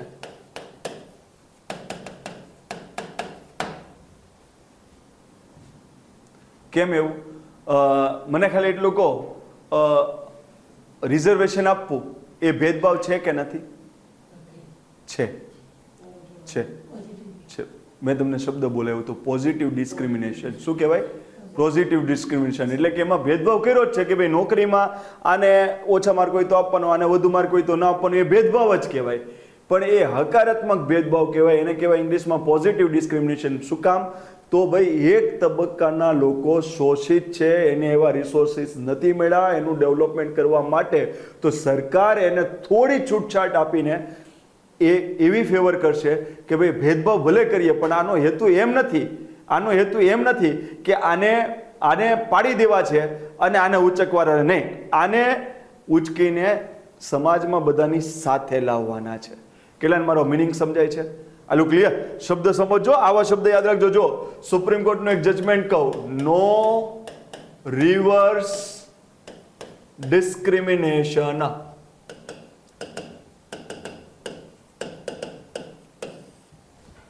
શું થયું હતું? નીટની એક્ઝામ હતી. કઈ એક્ઝામ હતી? નીટની એક્ઝામ હતી 2020. એમાં ઘટના એવી બની કે એમાં રિઝર્વેશન આપવાનું હતું. શું આપવાનું હતું? રિઝર્વેશન આપવાનું હતું. એટલે અમુક લઘુમતી ધર્મની સંસ્થાઓ જે હતી એમાં એમ કીધું કે અમે મેડિકલની સીટોમાં રિઝર્વેશન આપશું નહીં. તો કોર્ટ મેટર બની કે ભાઈ નીટ તો ઓલ ઇન્ડિયા લેવલે એક્ઝામ લેવાય છે, એમાં જે વિદ્યાર્થી પાસ થાય એને બધા સંસ્થાઓમાં સીટ ફાળવવાની જોઈએ સરકારના ક્રાઇટેરિયા પ્રમાણે. તો સામેવાળી જે લઘુમતી ધર્મમાંથી જે સંસ્થાઓ તેને એવો કર્યો કે સાહેબ આ તો અમને અધિકાર આપ્યા છે ને ઓલી શૈક્ષણિક સંસ્થાનો વહીવટ કરવાનો, એમ આવે સાહેબ એમાં તો અમે નક્કી કરીએ. ત્યારે સુપ્રીમ કોર્ટે જજમેન્ટ આપ્યું હતું કે તમને ભેદભાવ કરીએ છીએ પણ એનો મતલબ એમ નથી નો રિવર્સ ડિસ્ક્રિમિનેશન. એટલે શું? અમે તમને જે બંધારણમાં છૂટછાટ આપી છે એ ધારો કે બહુમતી વર્ગ છે એ ફૂલ પાવરફુલ છે તો એને સમકક્ષ લાવવા માટે અમે તમને આપ્યા છે, બરોબર? એટલે સમકક્ષ લાવવા માટેની જોગવાઈ, પણ એનાથી વિશેષ જોગવાઈ નહીં આપવાની, બરોબર? આ તો તમે એમ કહો છો કે ભાઈ આ બધી સંસ્થાઓમાં રિઝર્વેશન આપીને SC ST ના બાળકો ભણી શકે, પણ અમારા ધર્મની સંસ્થાઓમાં SC ST ના બાળકો ના ભણી શકે. કારણ કે અમને લઘુમતીની દ્રષ્ટિએ અમને શૈક્ષણિક સંસ્થાને આપ્યું.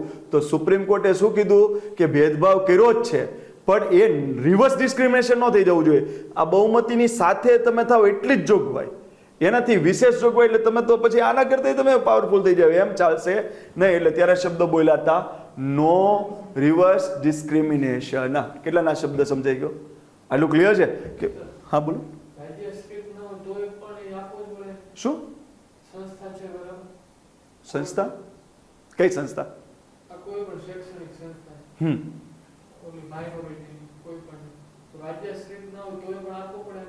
જો મિત્ર એવો સવાલ પૂછો કે સાહેબ રાજ્ય આશ્રિત ન હોય તો પણ આપવું પડે? તો પણ આપવું પડે? આવો સવાલ મિત્રએ પૂછ્યો છે. Article 15, article 16.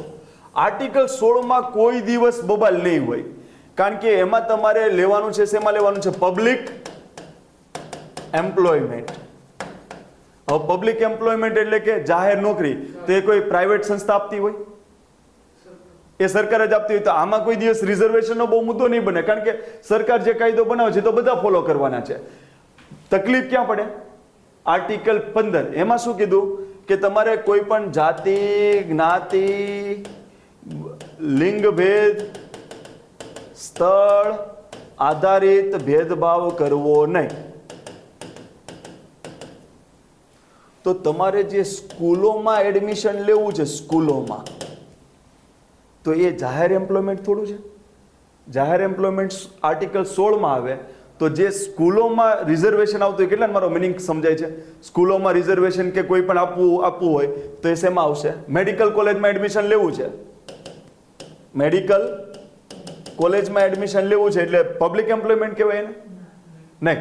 તો મેડિકલ કોલેજમાં એડમિશન માટે રિઝર્વેશન હોય આર્ટિકલ 16 માં આવે કે આર્ટિકલ 15 માં આવે? આર્ટિકલ 15 માં. આ તો રોજગારીની વાત છે, આમાં આવે, બરાબર છે? તો હવે ધ્યાનથી સમજો. આર્ટિકલ 15 જે હતું ને એમાં હવે હું જે કહું છું ને એ તમે ધ્યાનથી સમજો. પહેલા એમ હતું કે પબ્લિક સ્કૂલમાં જ આપવાનું. કેમ આપવાનું? પબ્લિક સ્કૂલમાં જ આપવાનું રિઝર્વેશન. પછી એમ આવ્યું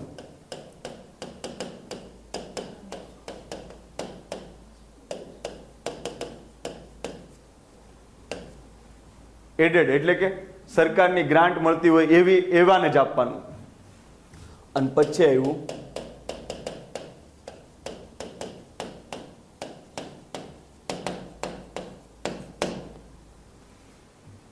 એટલે અત્યારમાં રિઝર્વેશન્સ જે છે મેડિકલ કોલેજમાં એ પ્રાઇવેટ સ્કૂલને ગ્રાન્ટ મળતી હોય તોય ઠીક, ન મળતી હોય તોય ઠીક, પબ્લિક હોય તોય ઠીક, પ્રાઇવેટ હોય તોય ઠીક, રિઝર્વેશન મળશે ને મળશે જ. કેટલાને મારો મિનિંગ સમજાઈ ગયો આ વસ્તુનો? આટલું બધાને ક્લિયર છે? બધાને ડન છે? ઓકે. આ અહીંયા સુધી થઈ ગયું ને બધાને? આ છે એ કદાચ મારી મિસ્ટેક ન થતી હોય તો 93મો બંધારણીય સુધારો હશે. બરાબર છે. છતાંય હું અહીંયા આમ ક્રોસ કરી દઉં છું. બરાબર, પોસિબલ હોય કે ન હોય. 93મો બંધારણીય સુધારો લગભગ જે હતો એ પ્રમાણે નક્કી થયું હતું કે પબ્લિક અને પ્રાઇવેટ સ્કૂલ એડેડ કે અનએડેડ બંનેમાં લઈ શકાય. બરાબર, નેટ પર સર્ચ કરવું તો કરો તો 93 constitutional amendment act, public private school aided or unaided બંનેમાં SC ST ના બાળકોને રિઝર્વેશન આપી શકે. કેટલામો છે? હા, 93મો છે ને કોન્સ્ટિટ્યુશનલ એમેન્ડમેન્ટ એક્ટ 93 2005. ઓકે, હા, યસ, 2005માં જ્યારે આ બંધારણીય સુધારો આવ્યો એટલે 2006માં સરકાર છે ને કાયદો ઘડે છે. Central institution reservation act 2006. Clear? મેં અહીંયા શું કામ શ્યોર લીધું? કારણ કે ઘણો બધો ડેટા માઇન્ડમાં હોય, ઓચિંતાનો કોઈ સવાલ આવે તો કદાચ મારી મિસ્ટેક થાય, પણ આપણે તો ટેકનોલોજીના યુગમાં છીએ. તમારું સમર્થન મળી ગયું એટલે ડન. તો કયું આવશે? 93મો બંધારણીય સુધારો. અહીંયા સુધી બધાને ક્લિયર થઈ ગયું? બધાને ક્લિયર? ઓકે. તો 93મો બંધારણીય સુધારાએ સ્પષ્ટ કરી દીધી કે પ્રાઇવેટ સ્કૂલ એડેડ હોય કે અનએડેડ હોય, બેયમાં તમારે રિઝર્વેશન નો જે સરકારની પોલિસી છે એ પ્રમાણે આપવું પડશે ને આપવું જ પડશે. ડન થઈ ગયું બધાને અહીંયા સુધી? ચાલો આગળ વધુ. હવે ક્લિયર? ચાલો અહીંયા આવતા રોજી.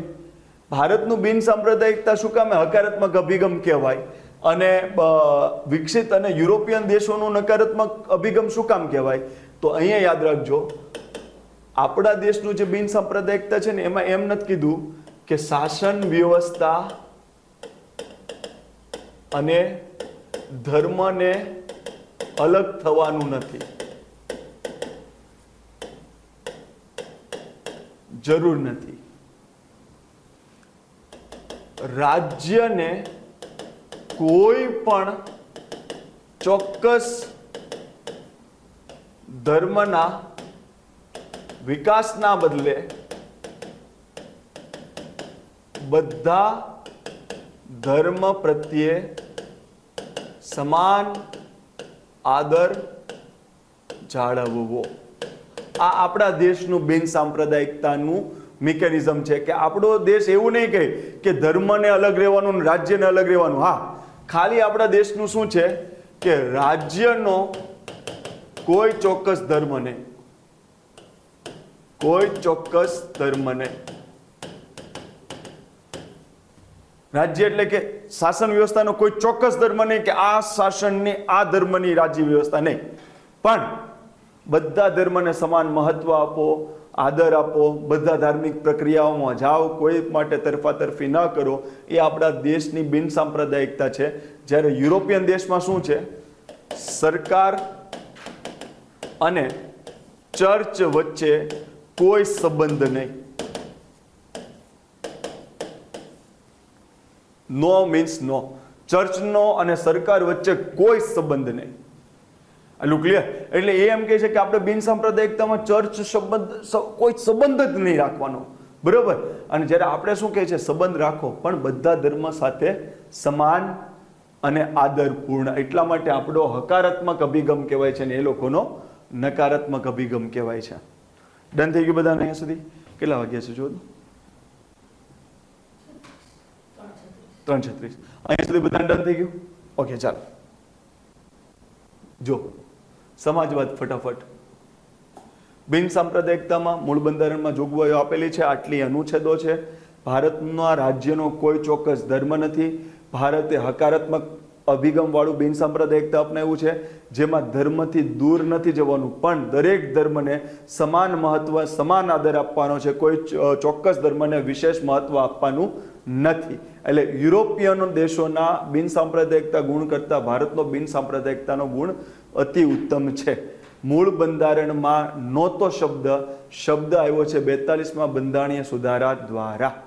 એટલું આપને બિન સાંપ્રદાયિકતામાં આવડવું જોઈએ. ડન છે બધાને? ઓકે, ચાલો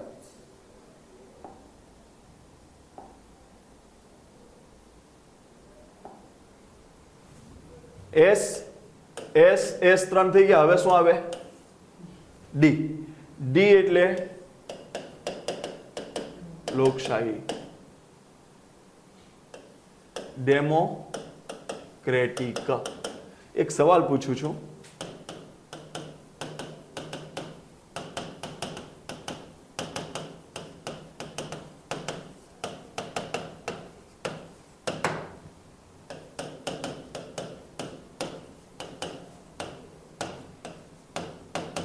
પૂછી લીધેલું છે મેં.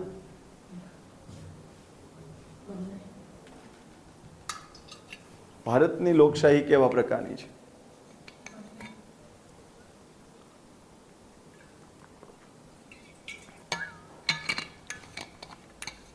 બોલો અશ્વિનજી.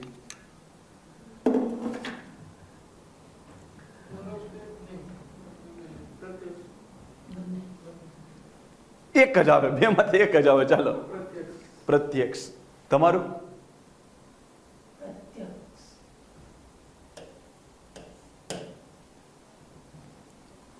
જેટલા લોકોને મેં પૂછ્યું છે એમાંથી હાર્ડલી મને ક્યારેક જવાબ મળે છે, બાકી બધા પ્રત્યક્ષ જવાબ આપે છે. પણ જવાબ શું આવશે?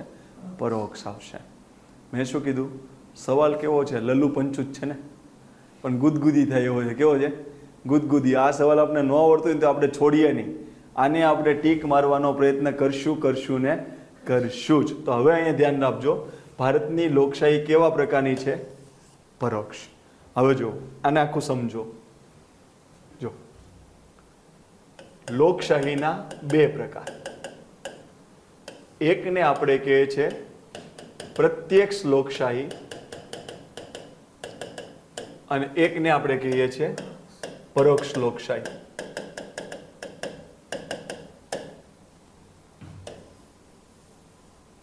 ઇંગ્લિશમાં ડાયરેક્ટ ડેમોક્રેસી, ઇનડાયરેક્ટ ડેમોક્રેસી.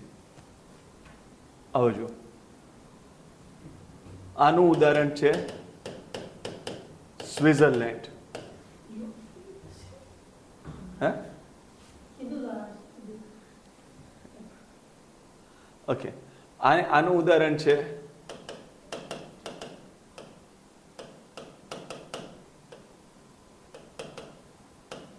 તમે જેટલા નામ જાણો છો એ બધા આમાં આવશે. અને પહેલામાં શું આવશે? સ્વિટ્ઝરલેન્ડ. હવે ધ્યાનથી સમજો.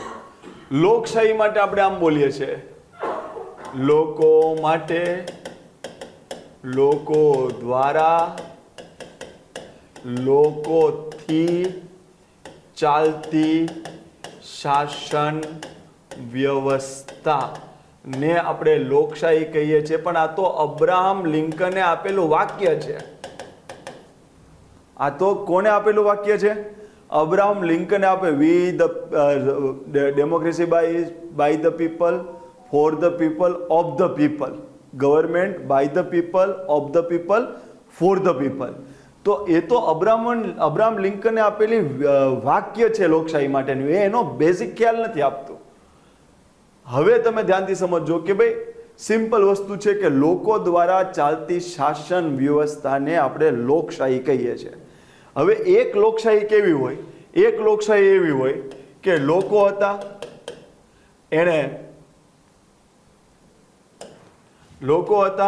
એને ચૂંટણી કરી અને ચૂંટણીમાં એને એમપી અને એમએલએ ને સિલેક્ટ કર્યા. કોને સિલેક્ટ કર્યા? એમપી અને એમએલએ. એમપી અને એમપીએ મત આપ્યો એટલે એમાં પીએમ બન્યા અને એમએલએ મત આપ્યો એ સીએમ બન્યા. અને આ બંને દેશનું શાસન ચલાવે છે.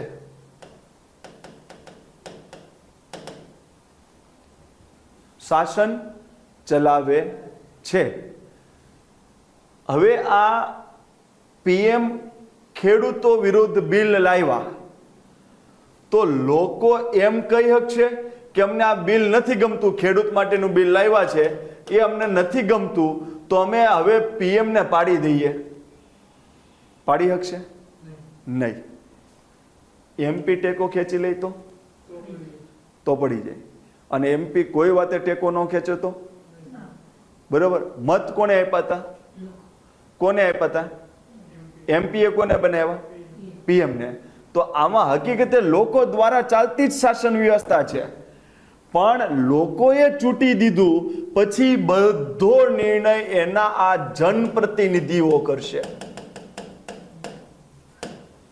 કોણ કરશે? જનપ્રતિનિધિ. એટલે કે લોકોના પ્રતિનિધિને, એટલે કે આમાં શું કર્યું? ચૂંટીને પ્રતિનિધિને સત્તા આપી દીધી, તાર જે કરવું એ કરે, 5 વર્ષ સુધીમાં હું તને કાંઈ નહીં કરી શકું. ક્લિયર?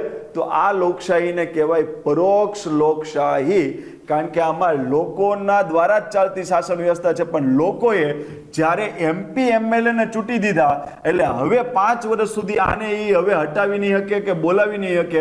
આ 5 વર્ષ પછી મત આપવા આવશે તો સોસાયટીમાં મારીને દોડાવશે, બરાબર, પણ 5 વર્ષ સુધી કાંઈ કરી શકશે નહીં. એટલે હવે આ નક્કી કરશે કે શાસન વ્યવસ્થા કેમ ચાલશે.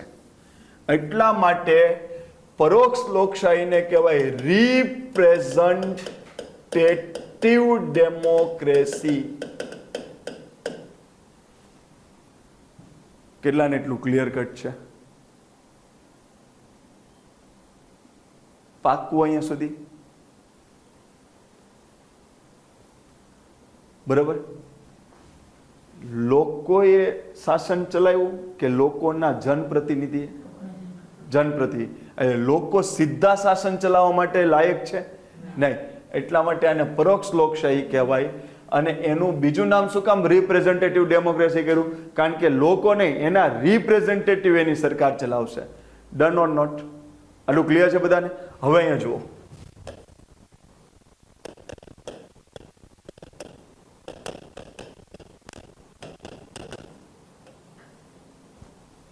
હવે અહીંયા જોજો, આ બે શબ્દ ડેમોસ અને ક્રેટિયા પછી આપણે જોઈએ. આ મિકેનિઝમ થઈ ગયા અહીંયા. હવે સાંભળજો, આમાં આવીએ.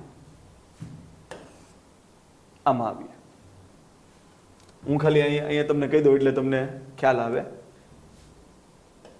ભારત છે, ભારત, એમાં સંસદીય શાસન પ્રણાલી છે. યુએસએ છે એમાં પ્રમુખશાહી, એટલે કે પ્રેસિડેન્શિયલ શાસન પ્રણાલી છે. યાદ છે ને? તો આ ભારત કે યુએસએ બંનેની ડેમોક્રેસીને ઇનડાયરેક્ટ ડેમોક્રેસી જ કહેવાય. પણ ભારત માટે શું બોલાય? Parliamentary indirect democracy. અને યુએસએ માટે શું બોલાય? Presidential indirect democracy. હા, ચાલો, ડાયરેક્ટ વોટ નથી. બહુ સરસ સવાલ પૂછો કે સાહેબ એમાં ડાયરેક્ટ વોટ નથી કરતા. સાંભળો, લોકો ચૂંટણી કરી. શું કરી? અને કોને નિમણૂક કર્યો? પ્રેસિડેન્ટને. બરાબર છે? હવે લોકો દ્વારા ચાલતી શાસન પ્રણાલી કેમ નહીં કહેવાય? કેમ એને રિપ્રેઝેન્ટેટિવ ડેમોક્રેસી કહેવાશે? કેમ એને પરોક્ષ કહેવાશે? લોકોએ ચૂંટીને 4 વર્ષ માટે યુએસએનો પ્રેસિડેન્ટ બનાવી દીધો, તો 4 વર્ષમાં પ્રેસિડેન્ટ કોઈ પણ કાર્ય કરશે તો આ લોકો પાછા ખેંચી શકશે એને? બરાબર. એટલે આ લોકોએ શું કીધું કે અમે તને ચૂંટીને તને મોકલો ને, હવે 4 વર્ષ તારે દાંડિયા લેવા હોય તો લે, તું ગમે તે કર, અમે કાંઈ કરી શકશું નહીં. એટલે પ્રેસિડેન્ટ ગમે તે નિર્ણય લઈ શકશે, એને કોઈ રોકી શકશે નહીં. એટલે આને કહેવાય પરોક્ષ ડેમોક્રેસી. એને ડિસાઇડ કરેલો રિપ્રેઝેન્ટેટિવ જ બધું કરશે. સાહેબ આટલું ક્લિયર? હજુ ન સમજાણું તો આ સ્વિટ્ઝરલેન્ડ સમજશો ને તમને ખબર પડી જશે કેટલાને આ વસ્તુ ક્લિયર છે. હવે જો સ્વિટ્ઝરલેન્ડ જોવો, તમે ધ્યાનથી સમજો. સ્વિટ્ઝરલેન્ડમાં લોકોએ ચૂંટણી કરી અને એને સરકારની રચના કરી, તોય એને પ્રત્યક્ષ ડેમોક્રેસી ને ડાયરેક્ટ ડેમોક્રેસી કહેવાય છે. તમને એમ થાય સાહેબ આ તો ઠીક સમજાતા, આ તો યુએસએ જેવું જ લાગે છે કે લોકોએ ચૂંટણી કરી, પ્રેસિડેન્ટ નિમણા અને એ સરકાર ચલાવે છે. એટલે લોકોની પાસે સત્તા બદલે આની પાસે આવી ગઈ, એટલે કે આને પરોક્ષ લોકશાહી કહેવાશે. તો આમાં કેમ આવું નહીં? જો આની મિકેનિઝમ છે. આમાં શબ્દ આવશે, જો એક આવશે રેફરેન્ડમ. શું આવશે? રેફરેન્ડમ. પછી એક આવશે ઇનિશિયેટિવ. શું આવશે? ઇનિશિયેટિવ. પછી આવશે પ્લેબિસાઇટ. હું અહીંયા કદાચ મારો ઇંગ્લિશ શબ્દ ખોટો હોય તો હું અહીંયા ગુજરાતીમાં લખી દઈશ, પ્લેબિસાઇટ. ઇનિશિયેટિવ રેફરેન્ડમ, અને ચોથું રિકોલ.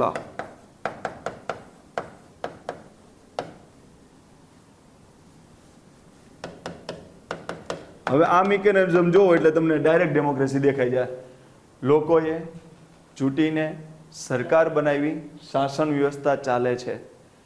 સામે એમ છે તો ત્યાં આગળ પરોક્ષ કીધું, અને અહીંયા શું કીધું? પ્રત્યક્ષ. કેમ? તો જો આ મિકેનિઝમ જો, આ ચારથી સ્વિટ્ઝરલેન્ડ ચાલે. જો રેફરેન્ડમ એટલે શું? સરકારને કોઈ પણ મુદ્દો લાવે, શું લાવે? કોઈ પણ મુદ્દો લાવ્યો કે આપણે આ પોલિસી બનાવી છે, તો એમાં વોટિંગ કરાવશે. શું કરાવશે? વોટિંગ. એટલે સરકાર પોલિસીનો મુસદ્દો બનાવી નાખશે અને લોકો માટે મૂકશે. એટલે લોકો વોટિંગ આપે. જો હા કહે તો એ મુસદ્દો પાસ થાય, અને ના પાડે તો એ મુસદ્દો રદ થાય. મને કહો, પોલિસી નિર્માણમાં લોકો ડાયરેક્ટ આવ્યા કે ન આવ્યા? આવ્યા. કારણ કે સરકારે એક મુસદ્દો બનાવ્યો અને રેફરેન્ડમ તરીકે લોકોને આપ્યું કે આમાં તમે વોટિંગ આપો. તમે કહેશો વોટિંગમાં હા તો આ પાસ, અને તમે કહેશો ના તો ના. આમાં શું બન્યું? લોકોએ જ વોટિંગ કર્યું, પણ સરકારે મુસદ્દો બનીને લોકોને આપ્યા. હવે શું થાય? લોકો છે, લોકો એ કે સરકાર જ મુસદ્દો બનાવે. એમ નહીં, અમને એવું લાગે છે કે શિક્ષણ બહુ મોંઘું થઈ ગયું છે, એટલે લોકોનું ગ્રુપ બને અને એ એક મુસદ્દો તૈયાર કરે કે ભાઈ આપણે શિક્ષણ છે ને ફ્રીમાં રાખવું ભારત આપણા દેશમાં. એટલે મુસદ્દો કરી અને લોકો એમાં વોટિંગ આપે તો એ મુસદ્દો સરકાર પાસે જાય અને એમ કહે છે કે હવે આ પ્રમાણે કામ કરો. એને ઇનિશિયેટિવ કહેવાય. શું કહેવાય? ઇનિશિયેટિવ. આમાં શું કરે? લોકો પોતે ઇનિશિયેટ કરે કે આ મુદ્દા ઉપર કાયદો લાવો. કેટલાનો મારો મિનિંગ સમજાઈ ગયો? બરાબર. પેલા રેફરેન્ડમમાં શું હતું? સરકાર બનાવીને લોકોના વોટિંગ માટે ગઈ. ઇનિશિયેટિવમાં શું કીધું? તમે નક્કી કરો. એમ નહીં, અમે એમ કે આવો કાયદો બનાવો, તો એ વોટિંગ કરીને સરકારને મોકલે કે આના પર કાયદો કરો. ઇનિશિયેટિવ થઈ ગયું, રેફરેન્ડમ થઈ ગયું. પછી કોઈ પણ બાબતે જનમત કરવામાં આવે. વાતમાં શું કરવામાં આવે? જનમત. કે ભાઈ અમે આ મુદ્દો છે, એમાં લોકોનું શું કેવું છે? પ્લેબિસાઇટ એટલે કે જનમત. અને આ સૌથી મહત્વનો, આ લોકોએ ચૂંટીને સરકારને બોલાવ્યા. હવે સરકાર કોઈ પણ કામ નથી કરતી અથવા તો ખરાબ કરે છે, તો આ રિકોલ પાસ કરશે એટલે તરત જ એ ભાઈ રદ થઈ ગયો. MP હોય કે MLA હોય, તરત ને તરત જ એનું પદ ખાલી થઈ જશે. એટલે લોકો પાસે એ સત્તા છે કે અમે ચૂંટીને તમને મોકલીએ છીએ સરકાર બનાવવા, તો અમારી પાસે સત્તા છે કે અમે રિકોલ પાસ કરશું એટલે તમે ત્યાં રદ. 5 વર્ષ રાહ જોવી પડશે નહીં, કાલ ઘર બેઠા તમે થઈ જશો. એટલા માટે એને ડાયરેક્ટ ડેમોક્રેસી કહેવાય કે અમે ચૂંટીને તમને સરકાર બનાવીએ છીએ, તો અમે રિકોલ પાસ કરશું તો તમારે પાછું ઘરે બેસી જવાનું છે. કેટલાનો મારો મિનિંગ સમજાઈ ગયો? આ રિકોલ કન્સેપ્ટ આમાં નથી. આમાં તમે પ્રેસિડેન્ટને ચૂંટીને મોકલ્યા પછી તમે એને રિકોલ કરી શકશો નહીં. જ્યારે સ્વિટ્ઝરલેન્ડમાં શું છે? રિકોલ. કે પોતાના પ્રતિનિધિત્વ એને ન ગમતા હોય તો રિકોલ પાસ કરે પબ્લિક, એટલે એનું પ્રતિનિધિત્વ રદ થઈ ગયું. એટલા માટે આને કહેવાય ડાયરેક્ટ ડેમોક્રેસી, આને કહેવાય ઇનડાયરેક્ટ ડેમોક્રેસી. કેટલાને અહીં સુધી ક્લિયર થઈ ગયું? બરાબર. તો ભારતની લોકશાહી કેવા પ્રકારની છે? ઇનડાયરેક્ટ. પાર્લામેન્ટરી ઇનડાયરેક્ટ કે પ્રેસિડેન્શિયલ? પાર્લામેન્ટરી. રિપ્રેઝેન્ટેટિવ ગવર્મેન્ટ કે ડાયરેક્ટ ડેમોક્રેસી? ભારત છે, ભારત એ ડાયરેક્ટ ડેમોક્રેસી કે રિપ્રેઝેન્ટેટિવ ડેમોક્રેસી? રિપ્રેઝેન્ટેટિવ. આટલું ક્લિયર છે? ડેમોક્રેસી શબ્દ જે છે, ડેમોક્રેસી જે શબ્દ છે એ ગ્રીક શબ્દ પરથી બનેલા છે. કેટલા ગ્રીક શબ્દો પરથી? 2. એક ડેમોસ અને એક ક્રેટિયા. ડેમોસ નો અર્થ થાય પીપલ અને ક્રેટિયાનો અર્થ થાય રૂલ.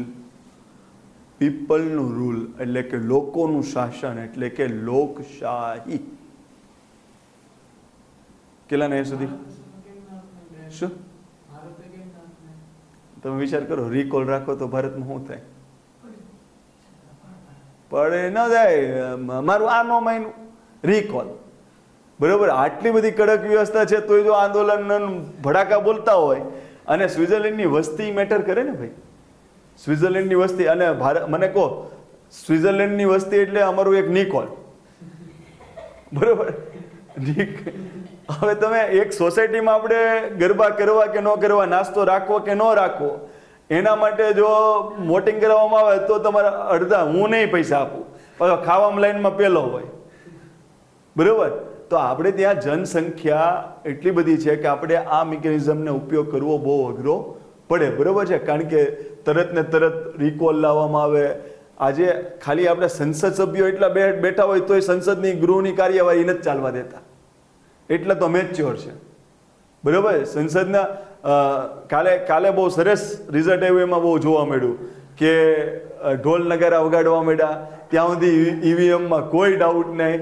જેવું એમ રિઝલ્ટ મળ્યું તો તરત જ ઈવીએમ આવી ગયું, બરોબર. એટલે ખતરનાક લેવલે છે, બરોબર. એટલે આ વસ્તુ કેવી છે કે સિમ્પલ વસ્તુ છે કે આપણે ત્યાં ઘણી જગ્યાએ આપણી ત્યાં કલ્ચરલ ડાયવર્સિટી છે, એટલા માટે સાંસ્કૃતિક વિવિધતા એટલા માટે છે કે આપણે આ બધામાં એક મત બનાવવું લોકો માટે અઘરું પડે. એટલા માટે આપણી માટે રિપ્રેઝેન્ટેટિવ ડેમોક્રેસી બહુ મહત્વની છે. ક્લિયર છે. પછી સાક્ષરતા, નૈતિકતા, પરિપક્વતા, વિચારધારા. જ્યારે વિચારધારામાં યુનિકનેસ હોય ને, બરાબર, આ શબ્દ આવો આવે. જો જેટલો રાષ્ટ્રવાદ પ્રબળ હોય ને, રાષ્ટ્રવાદ, ત્યારે શક્ય બને. રાષ્ટ્રવાદ એટલે શું? ધર્મની રીતે અથવા ભાષાની રીતે અથવા સંસ્કૃતિની રીતે અથવા તો સમાજ વ્યવસ્થાના લીધે એક મત બને. શું બને? એક મત બને તો રાષ્ટ્રવાદ કહેવાય. ધારો કે આપણે હિન્દુ છે, કોઈ મુસ્લિમ છે, તો આપણા દેશમાં ધારો કે ધર્મ આધારિત રાષ્ટ્રવાદ ઓછો પેદા થઈ શકે. પણ એક વખત એવું થાય કે ભાઈ મારો દેશ છે, એનો ત્રિરંગો છે, એનાથી વિશેષ મારા માટે કોઈ નહીં. મારા દેશનું બંધારણ, મારા દેશનો ત્રિરંગો, એનાથી વિશેષ કાંઈ નહીં. પછી મારા ધર્મમાં એમ કહે કે આને પગે લાગવાનું કે ન લાગવાનું, એવું મને કાંઈ વિચાર ન આવે. મારો ધર્મ હું પાળતો રહું, એમ સામે ભારતનો ધ્વજ હોય એને સેલ્યુટ મારું. મારો ભારતનું બંધારણથી વિશેષ કોઈ નહીં, મારા ધર્મનો કોઈ ગ્રંથ નહીં. તો એવી રીતના આપણે ત્યાં રાષ્ટ્રવાદ કેળવાઈ જાય તો આપણે આ વસ્તુ કરી શકાય. નહીતર જ્યાર સુધી વિચારમાં વિવિધતા હોય, વિચારમાં એક મત ન બને, રાષ્ટ્રવાદ નબળો બને, તો તમે ગમે તેવું સારી બાબત લાવશો, એક વર્ગ તો વાતમાં રિકોલ લાવ્યા જ કરશે. રિકોલ ને પ્લેબિસાઇડ ને રેફરેન્ડમ ને, બરાબર. તો વર્ષે કાયદો લાગુ ન પડે. કેટલા ને સુધી ક્લિયર? ડેમોક્રેટિયા વોટ એવર ડન. ઓકે, ચાલો. હવે મને ખાલી એક ટાઈમ કહી દો છો ને, આજે એટલા માટે જ આપણે વહેલા આવ્યા છે. 4 થઈ ગયા ને? તો 4 થઈ ગયા ને? તો અહીં આપણે ઉભા રહ્યો છે. એક પોઈન્ટ મારે મિસ થઈ ગયો છે, આપણે સ્લાઇડો ફેરવતા જઈએ. Okay, done. ચાલો. આમુખમાં એક જ વાક્યમાં આખું આમુખ છે, 88 શબ્દ છે અને 2 વખત આમુખમાં ઇન્ડિયા શબ્દ આવે છે. અને મેં તમને કીધું હતું કે હિન્દીના આમુખમાં એક ડેટ હિન્દીમાં લખી છે, શુક્લ સપ્તમી શું કહેવાય 2006 વિક્રમ સંવત. આટલું બધાને ક્લિયર થઈ ગયું. અને રામ મનોહરની સાઇન છે ટૂંકાક્ષરમાં રામ. એટલી વસ્તુ ડન થઈ ગયું બધાને? ઓકે, ચાલો. અને તમે મને જે લાસ્ટમાં સવાલ પૂછ્યો તો BN રાવ, તમે પૂછ્યો તો ને? ઓકે, BN રાવમાં તમે સ્પષ્ટતા એ સાંભળી લોજો કે ઓબ્જેક્ટિવ રિઝોલ્યુશન. શું? ઓબ્જેક્ટિવ રિઝોલ્યુશન એટલે કે ઉદ્દેશ પ્રસ્તાવ, ડ્રાફ્ટેડ એન્ડ મૂવ્ડ બાય જવાહરલાલ નહેરુ. યાદ રાખજો. અને આ ઓબ્જેક્ટિવ રિઝોલ્યુશનમાંથી જે પ્રસ્તાવ બન્યો આમુખ, એનો ડ્રાફ્ટ તૈયાર કરવામાં BN રાવનો મદદગાર તરીકે રોલ રહેલો છે. યાદ રાખજો. તમે જે મને પૂછતા હતા ને, એ તમે આના માટે પૂછતા હતા. ઉદ્દેશ પ્રસ્તાવ આમુખમાં જે ડ્રાફ્ટ બનાવવાનો છે એ ઓબ્જેક્ટિવ રિઝોલ્યુશન ઉપર બનાવવાનો છે. એમાં મદદગાર તરીકે કોણ હતા? BN રાવ હતા. આ ખાસ યાદ રાખજો. બાકી ઓબ્જેક્ટિવ રિઝોલ્યુશન ડ્રાફ્ટેડ એન્ડ મૂવ્ડ બાય કોની? જવાહરલાલ નહેરુ. બરાબર છે. પણ એમાંથી આમુખ બનાવવાનું હોય તો એનો જે ડ્રાફ્ટ છે એનો પ્રારૂપ કોણ તૈયાર કરવામાં મદદરૂપ હતા? BN રાવ. ક્લિયર છે? મેં તમને ત્યારે સ્પષ્ટતા આપી હતી, પાછું મને અત્યારમાં યાદ આવી ગયું એટલે કહું છું કે આ બેમાં ડિફરન્સ છે. આ પાસ ક્યારે થયું હતું?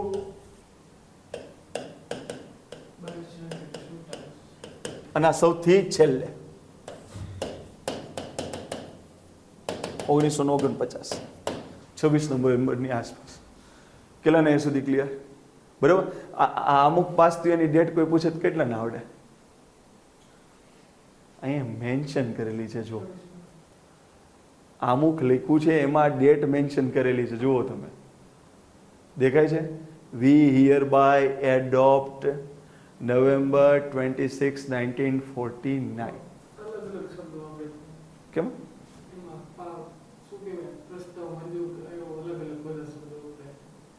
કેમાં? એ નહીં, એ તો એ બધા ભૂલ કરે છે. એડોપ્શન અને કમેન્સમેન્ટ. બરાબર. એડોપ્ટેશન એટલે સ્વીકારવું અને કમેન્સમેન્ટ એટલે અમલ કરવો. જો એમાં કોઈ બે મત ના ચાલે. 26/11/1949 એને એડોપ્શન ડે કહેવાય. શું કહેવાય? સ્વીકારવું. 26 જાન્યુઆરી 1950 કમેન્સમેન્ટ ડે કહેવાય. શું કહેવાય? અમલમાં મૂકવું. ક્લિયર? એમાં કોઈ બે મત નહીં. ચાલો પછી, હા, જો વી ધ પીપલ ઓફ ઇન્ડિયાનો અર્થ શું થાય? વી ધ પીપલ ઓફ ઇન્ડિયાનો અર્થ થાય બંધારણની શક્તિ લોકોમાં નિહિત છે. બંધારણની શક્તિ કોનામાં નિહિત છે? લોકોમાં. આપણે એમ કહીએ કે બંધારણને fundamental law of the land કહેવાય, એટલે કે આપણે દેશનો સૌથી મોટો કાયદો બંધારણ. તો એને સત્તા ક્યાંથી મળી? તો કોઈ બ્રહ્માંડમાંથી નહીં, ભારતના લોકોમાં. ડન છે બધાને? ઓકે, ચલો એક એક સ્લાઇડ. સાર્વભૌમત્વ, socialist, means of production democratic, ભારતનું સોશિયાલિઝમ, સુપ્રીમ કોર્ટ, બિઝનેસ ઉદારવાદ, સરકાર, બે ડોક્ટર સમજાવ્યું, બિન સાંપ્રદાયિકતા. ડન. ચાલો અહીંયા સુધી આપણે રાખીએ છીએ.